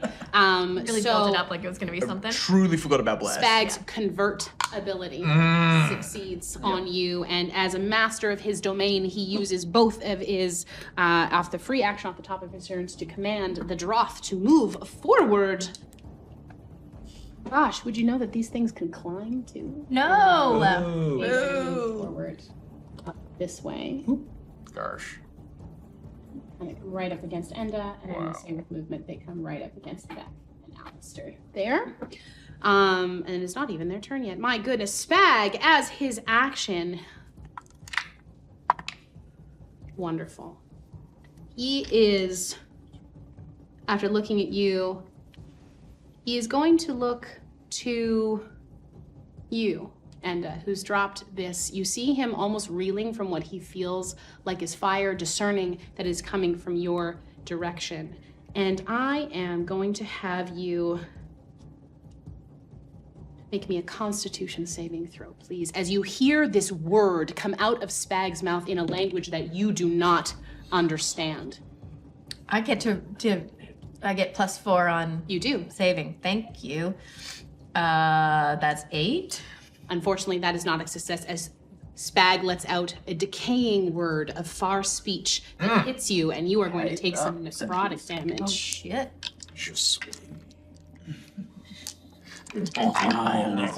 Oh, I rolled so poorly. That is 2, 4, and 8 points of necrotic damage. Not bad. Nah. I'm aware of the time also, so we're going to keep this combat, we're going to keep it. And so as that is his action there, and he is going to stay exactly where he is and let his big boys do his bidding. So after Spag, Beck, you are up. You said he's looking rough? Yes, he is. Well, I would reach into my bag of railroad spikes, and I would look at Spag and I go, well, I ain't your friend, and I would pull them out. And as you do, you see there is a bit of blood on his hands that gets on the railroad spikes, and he throws 4 of them in very quick succession as I cast Magic Missile. Ooh, my God! Shut up. Just the idea of like, I never miss. That's a bold claim right before you roll. Maybe with magic missile. He never misses. Yeah. He never. Unless someone has a certain 14, 18. 18. What's it? Force damage. As these railroad spikes, almost like hitting into him where the bullets pierced in, you watch as it almost stops Spag in his tracks. As you watch, as while the blue-green substance stands upright, the body of Spag Edison Meeball falls out and backward. And a facsimile of Spag stands upright with someone behind it. As Spag is separated from the Shoth form of himself, an avatar, if he ascended to higher power. You feel the Droth next to you, Beck, recoil in agony as you watch as part of it starts to dissolve into a pool of ooze on the ground. And I would say you have dropped that thing by almost half. Hell. So there is now a facsimile of Spag left up on the ground. The actual Spag is unconscious behind. All right, it is now Allister, your turn. So, you hit that thing, and it made these big things hurt? Seems like it. Right. I am going to leap over this large creature in front of me. Can you And touch it? no. You gonna leap? Yeah, I'm roll gonna me an just- acrobatics check then. Big money. No. Whammies. 26. Amazing. It is one of the most, you take a couple steps backward, it is a and it is almost a flourish of your coat and your scarf as you clear the draw. I don't touch the ground when my gun is drawn out. As you fire on Spag. Yes, on the On the facsimile of him, yes, go ahead. That still stands. Okay, here we go. I do not fire with my hand. He who fires with his hand has forgotten the face of his father. Let's see. It's a good cut. 22. 22 hits, roll your damage. Okay, hold that thought. I do not kill with my gun. He who kills with his gun has forgotten the face of his father. We out here watching DuckTales? 100%. Y'all want to do a DuckTales movie? I would like to use. Let's see. And Ollie, you are on deck. Sorry, hold that thought. No, you're good. Which is a trace. The Droth look off. They're disgusting. And there is an ozone-like smell that roils off of them, but a caustic stinkiness that kind of crawls up the sides of your face. I would like to, because I didn't roll what I wanted, I would like to expend a point of grit to roll that with advantage. Go for it. Thank you. Yeah, get it. Get it. Oh! Worse. Okay, so I keep Wow. what I got, so that's okay. That's okay. So that is 14. 14 to hit or 14 damage? 14 to hit. 14 to hit. That unfortunately misses as the bullet flies right over his shoulder. Okay, that's fine. I am going to. Did you have bless? No. No, he's not one of the bullets. I did not. But I do Should have... just, have faith, man. Get some God in there. Get some God, you know? They kept Let go and get God. No. Let telling me that, but I keep doing the godless things, you know? What are we doing, Alistair? I'm going to, I'm gonna use an action surge. Fantastic, go for it. And gunning off the jaw. This can be used for specific things. New to fighter. Hi. Amazing, you're doing get great. You're an doing so additional action. Yeah. Okay, so It does just not a count straight like up it's action. not like haste. It is Right. an additional action. good. Amazing. Bomb. This is going to be an That's attack. No, that's haste. Yeah. And potentially a bonus action if you want it. You don't get an additional bonus action. Oh, I love that for us. Great for you. Good. Yeah. If you have extra attack, does it afford that? So Yeah. I can attack You two can more attack times? twice, yeah. Sick. And I haven't spent my bonus action yet. Woo! Woo! Okay, all right. Action Here we go. economy, This is we nice. love This is it. nice. Let's go. All right. People talk bad about fighters, and like fighters get to action surge. It's They're the so sickest fucking ability. I don't talk shit about any other class. I just play one. That is 18, 20. That hits, and I'll have you roll my next attack, and then you can roll your damage. Okay. And I'll move to Ollie.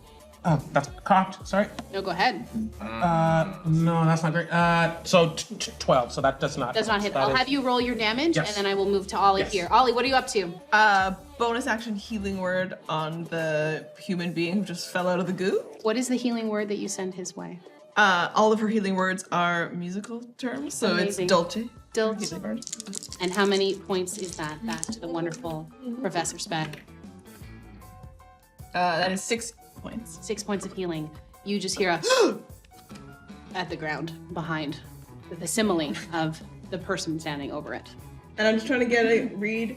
How many of my teammates are within a 10-foot radius sphere around the villains of this? I would say Beck and Allister are probably in the sphere around, and Enda is I'm trying as to well. use shatter. I want to use the comb. Amazing. I would say then you could probably use I it to on the one on the other side of Okay, you. whichever way I can get it where I'm hitting only. Yeah, I would say you monsters. could probably center it right here and hit both this Droth and the facsimile of Spag. Hell yeah! Okay, so she will.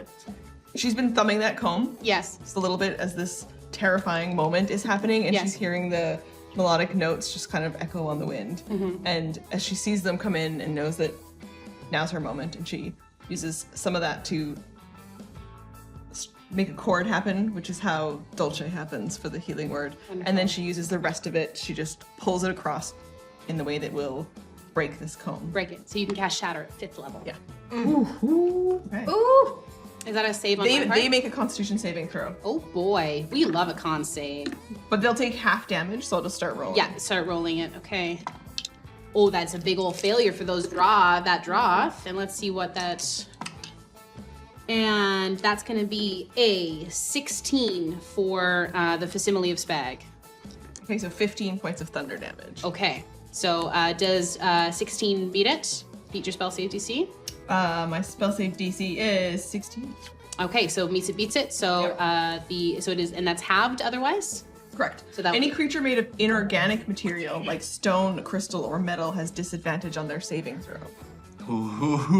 But I would say this counts as inorganic. No. When they're in rock form, they're more inorganic. This is okay, so this is their organic. They're wet. If it's wet, it's organic. So Goo adjacent. Roth, Goo adjacent. Okay, so Spag succeeds, so that's going to be 8. So he is down to that. And this Droth over here, that's not taking any damage. That one is going to be down to that. Okay, fantastic. This, yes, and your damage. 38 points of piercing. As this shatter happens, and you watch as almost the bullets hit the Facsimile of Spag, and as 41, I forgot it's a +1. yeah, we love this. 41 as the bullets hit in and the cracks fire out across the town square here at Clementine. You watch as it from the points where those bullets entered. You hear the breaking of the comb, and the Facsimile of Spag shatters, and it completely breaks apart, falling towards the ground. I would encourage you to use any of the fate draws or anything that you have not already. I'm going to try and get one more round in here, but we are coming close to the end of our time, and I want to keep going. I want to make sure that these are honored. So the Facsimile of Spag is now shattered. You see the Droth on the left here next to Enda start to dissolve partially in half as well. Dr. Langer. You are up. How's Spag looking? Your Spag? Yeah, good. Your Spag is conscious on the ground, but barely. Could use an adjustment. Yeah, You could absolutely use an Just a adjustment. little curve. Both of the Droth in front of you look at about half the size that they were originally, and the Facsimile of Spag is gone. Similarly, Spag is gone. We gotta take care of that. All right, I'm gonna. Let's just beat this shit out of this dirt. I'm gonna fucking move me over to the one by the end, and I'm gonna punch it. And you're gonna punch it? I'm gonna punch it. You're gonna punch it. I'm gonna punch it a few Ooh, times. I'm gonna hook on this house. I like your style. Thank you. I don't know what you're about. I like what you're about. I don't like how you look, but I like what you do. I like the cut of your jib. What do I punch? How do I punch? How do you want? I'm a good little punch guy. Dex and proficiency on top Well, of that. It's not No, dex it's proficiency. Oh, is it? It's strength and proficiency. Oh yes. Very specifically. 25 and a 9. 25 and a 13. The 25 hits. The We love 13 that. is not. Flurry of blows. Give me that key point. Oh, Yeah. Well, hell. We're a monk of the iron. What? Fucking 18 and 21. Yes, those hit, except everything above a 15 or 16 hits on the draw. This is, while he is punching this thing, he has trained his whole life to use these bones of his to dislodge and relodge the bones of others. Punching this soft, wet, squishy substance while satisfying on a visceral, vengeance-fueled level is deeply unnerving on a deeper spiritual level. What was that gonna be? 3 hits? Yes. Okay. All right. I'm going to take this opportunity to draw a couple fate draws for myself. And Oh, make sure yeah, that 'cause you haven't I- had a couple. Yes. Well, 11 plus 15 is 26. 26. Okay. And is Before there? you take any more hits there, you watch Dr. Langer as he strides over to this Droth creature, and they're just wrecking my shit all over the place. And you come in, and it is just a 1, 2, 3, and this thing just it is a deluge of liquid that comes down on the ground. A sploosh. There's nothing solid in there at all. A couple teeth, and that's about it. Wise bones. There's a couple teeth, I and collect that's the about it. teeth. You collect the teeth. Oh, why? The villain of the next one. Yeah. That will one, probably Charlotte. have to be an action on your next turn to sift through this goo. Okay, to we'll deal find with the that teeth. when we get it. I take stock of the teeth. All right. Human? You don't know. I think I know teeth. Yes, you'd have to look at them close on your action on your next turn, Mr. Langer. I have expertise on teeth. And what skill is that? Teeth. On your next It's turn. the secret On your sauce. next He has a 7th box under There is charisma enough that just for says one teeth. more fate draw for everyone, so I am going to draw You're one allowed to add myself. those. You could just Queen add of teeth. Spades. Oh, that's bad for me. That's We're Queen also of at Spades. 1,000. viewers? $35. Wow. $1,035. Hooray!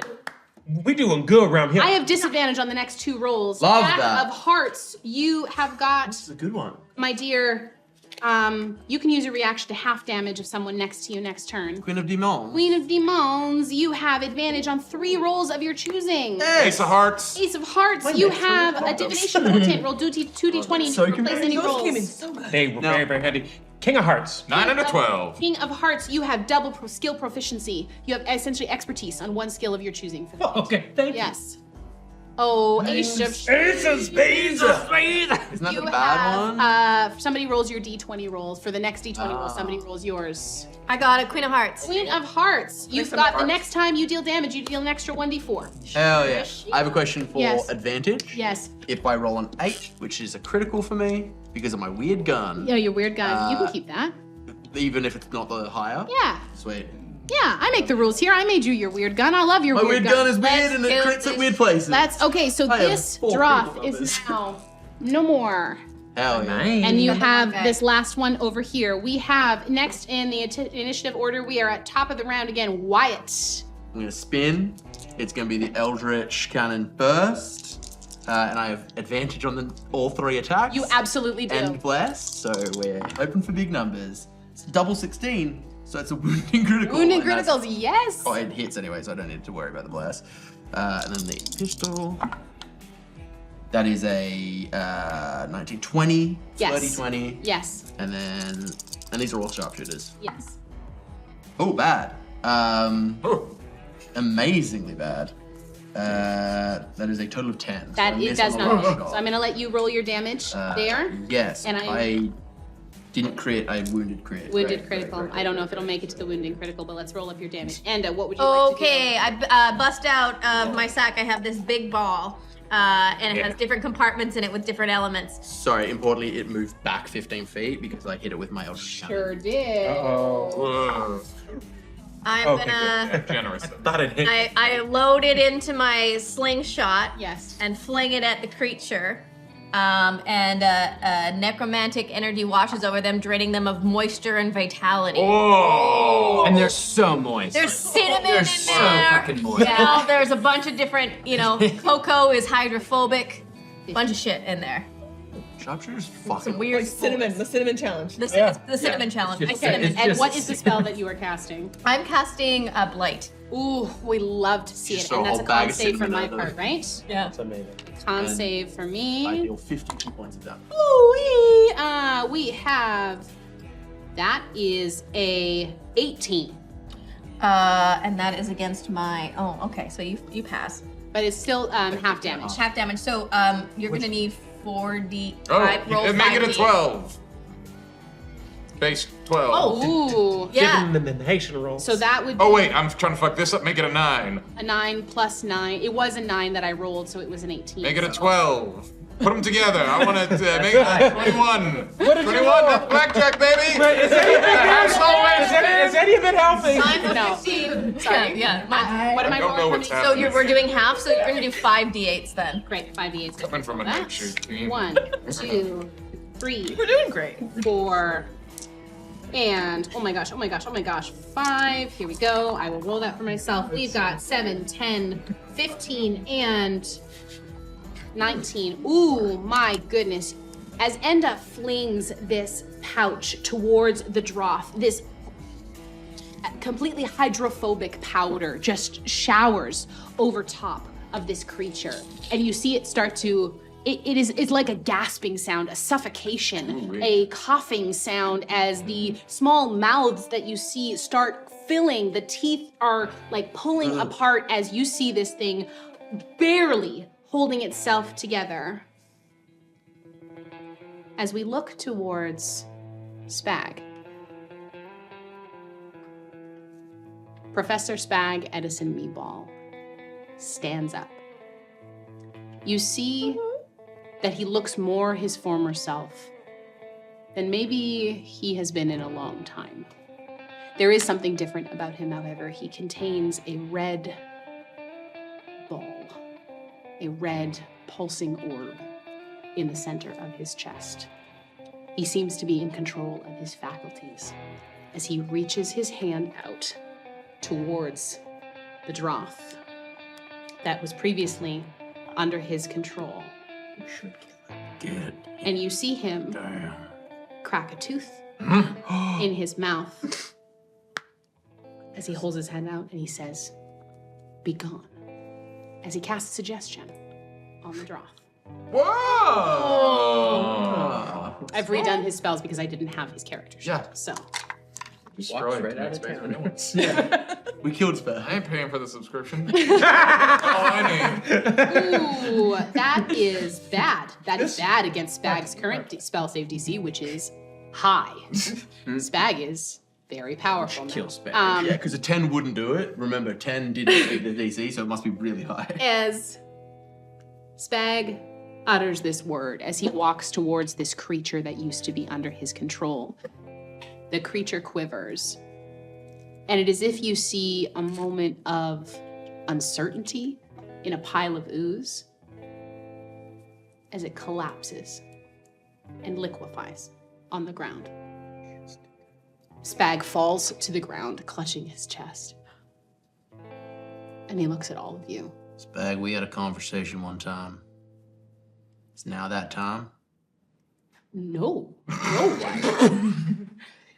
I was there. I took it.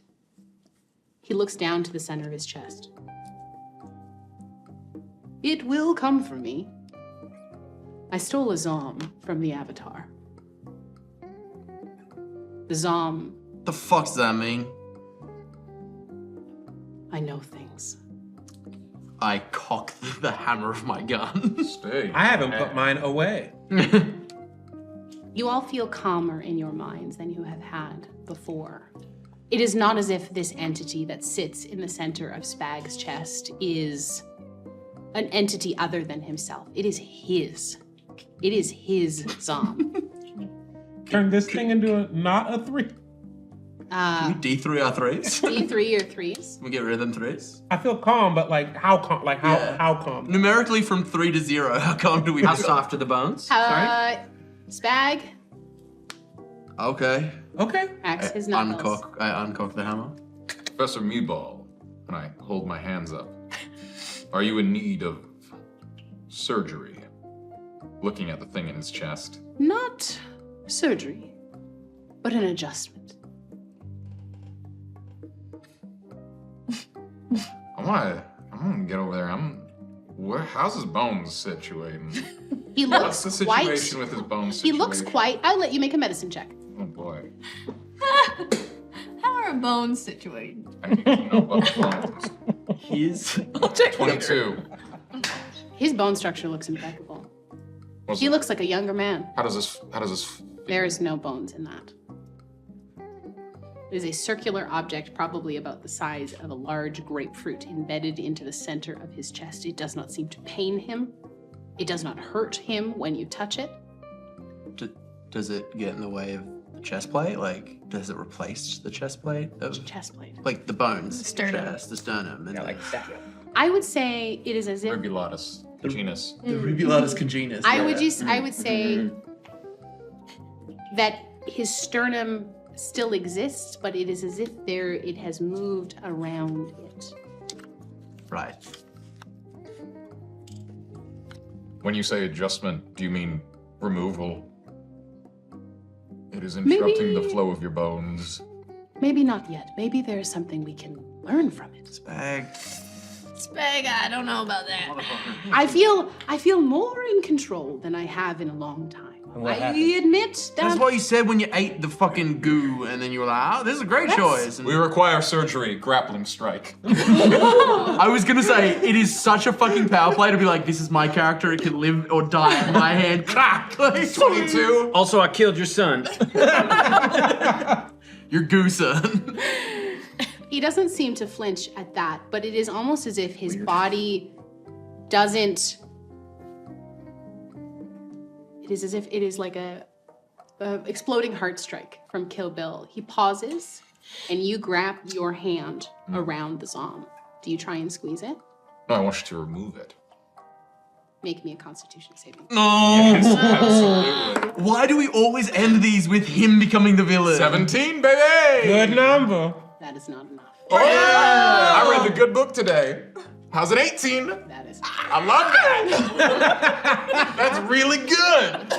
You have touched the center of what the Shoth consider divinity. Spag stole a piece of Shoth divinity. You realize this is your hand pulls from this. He grabs onto your arm and he says, "This is ours now." And that's where we're gonna end. Why is it just a fucking Always stable? It's a stable of weird, unhinged characters. You're gonna love my next disgraced academic in the Weird West, baby! Megazord. He's an archaeologist who doesn't know what north is. He's finding the secret fifth direction. This has been, oh my God, what a privilege it has been to sit and hang out, Yeee some haws with my sweet friends in the Weird West. Thank you so much to this amazing community who has raised over $1,000 for ways. We have been able, through this, to defund hours and hours of crisis services. You will help people get to therapy. You will help people go to hospital transport if they need it. Thank you from the bottom of our hearts for that. There are other Streaming for Survivors streams that are coming up over the next little while. I encourage you to go. Yes. I take damage with someone within 5 feet of me takes damage, so when I punched him, You punched I yourself. felt it here. You're the This is ours. It's yours. Oh, Fucking dude, be at peace, Tell lose us your bones. As well, if you enjoyed, if this is your first time here at Blackwater and you enjoyed what we do, please come hang out with us on Monday nights for our main campaign. Please come hang out with the wonderful folks at Questline for their One Shot or Not series that often happens on Tuesday evenings. If you want to come see more of me, maybe not dressed like this, but talking about relationships in the digital space and how we as creators can help keep ourselves safe, you can come check me out on the Wava_RCC Twitch stream on Friday at 4 p.m. Pacific Standard Time. I'm going to be speaking with a bunch of creators about that, so please come hang out with us. It is my hope that one day these lovely characters can come back into the Weird West, and I have this nasty habit, of doing a one-shot and turning them into a mini-series. So I would Yeee some haws with you folks, and I've given Waver a shout out in the chat, so go check that. yes, please go check that out. So as the dust settles here, we say not goodbye, but so long to our adventures here in the Weird West, and maybe we'll see them one more time, because one thing is for certain: the sun always rises in Clementine. Lose your bones, everyone. Have a wonderful night!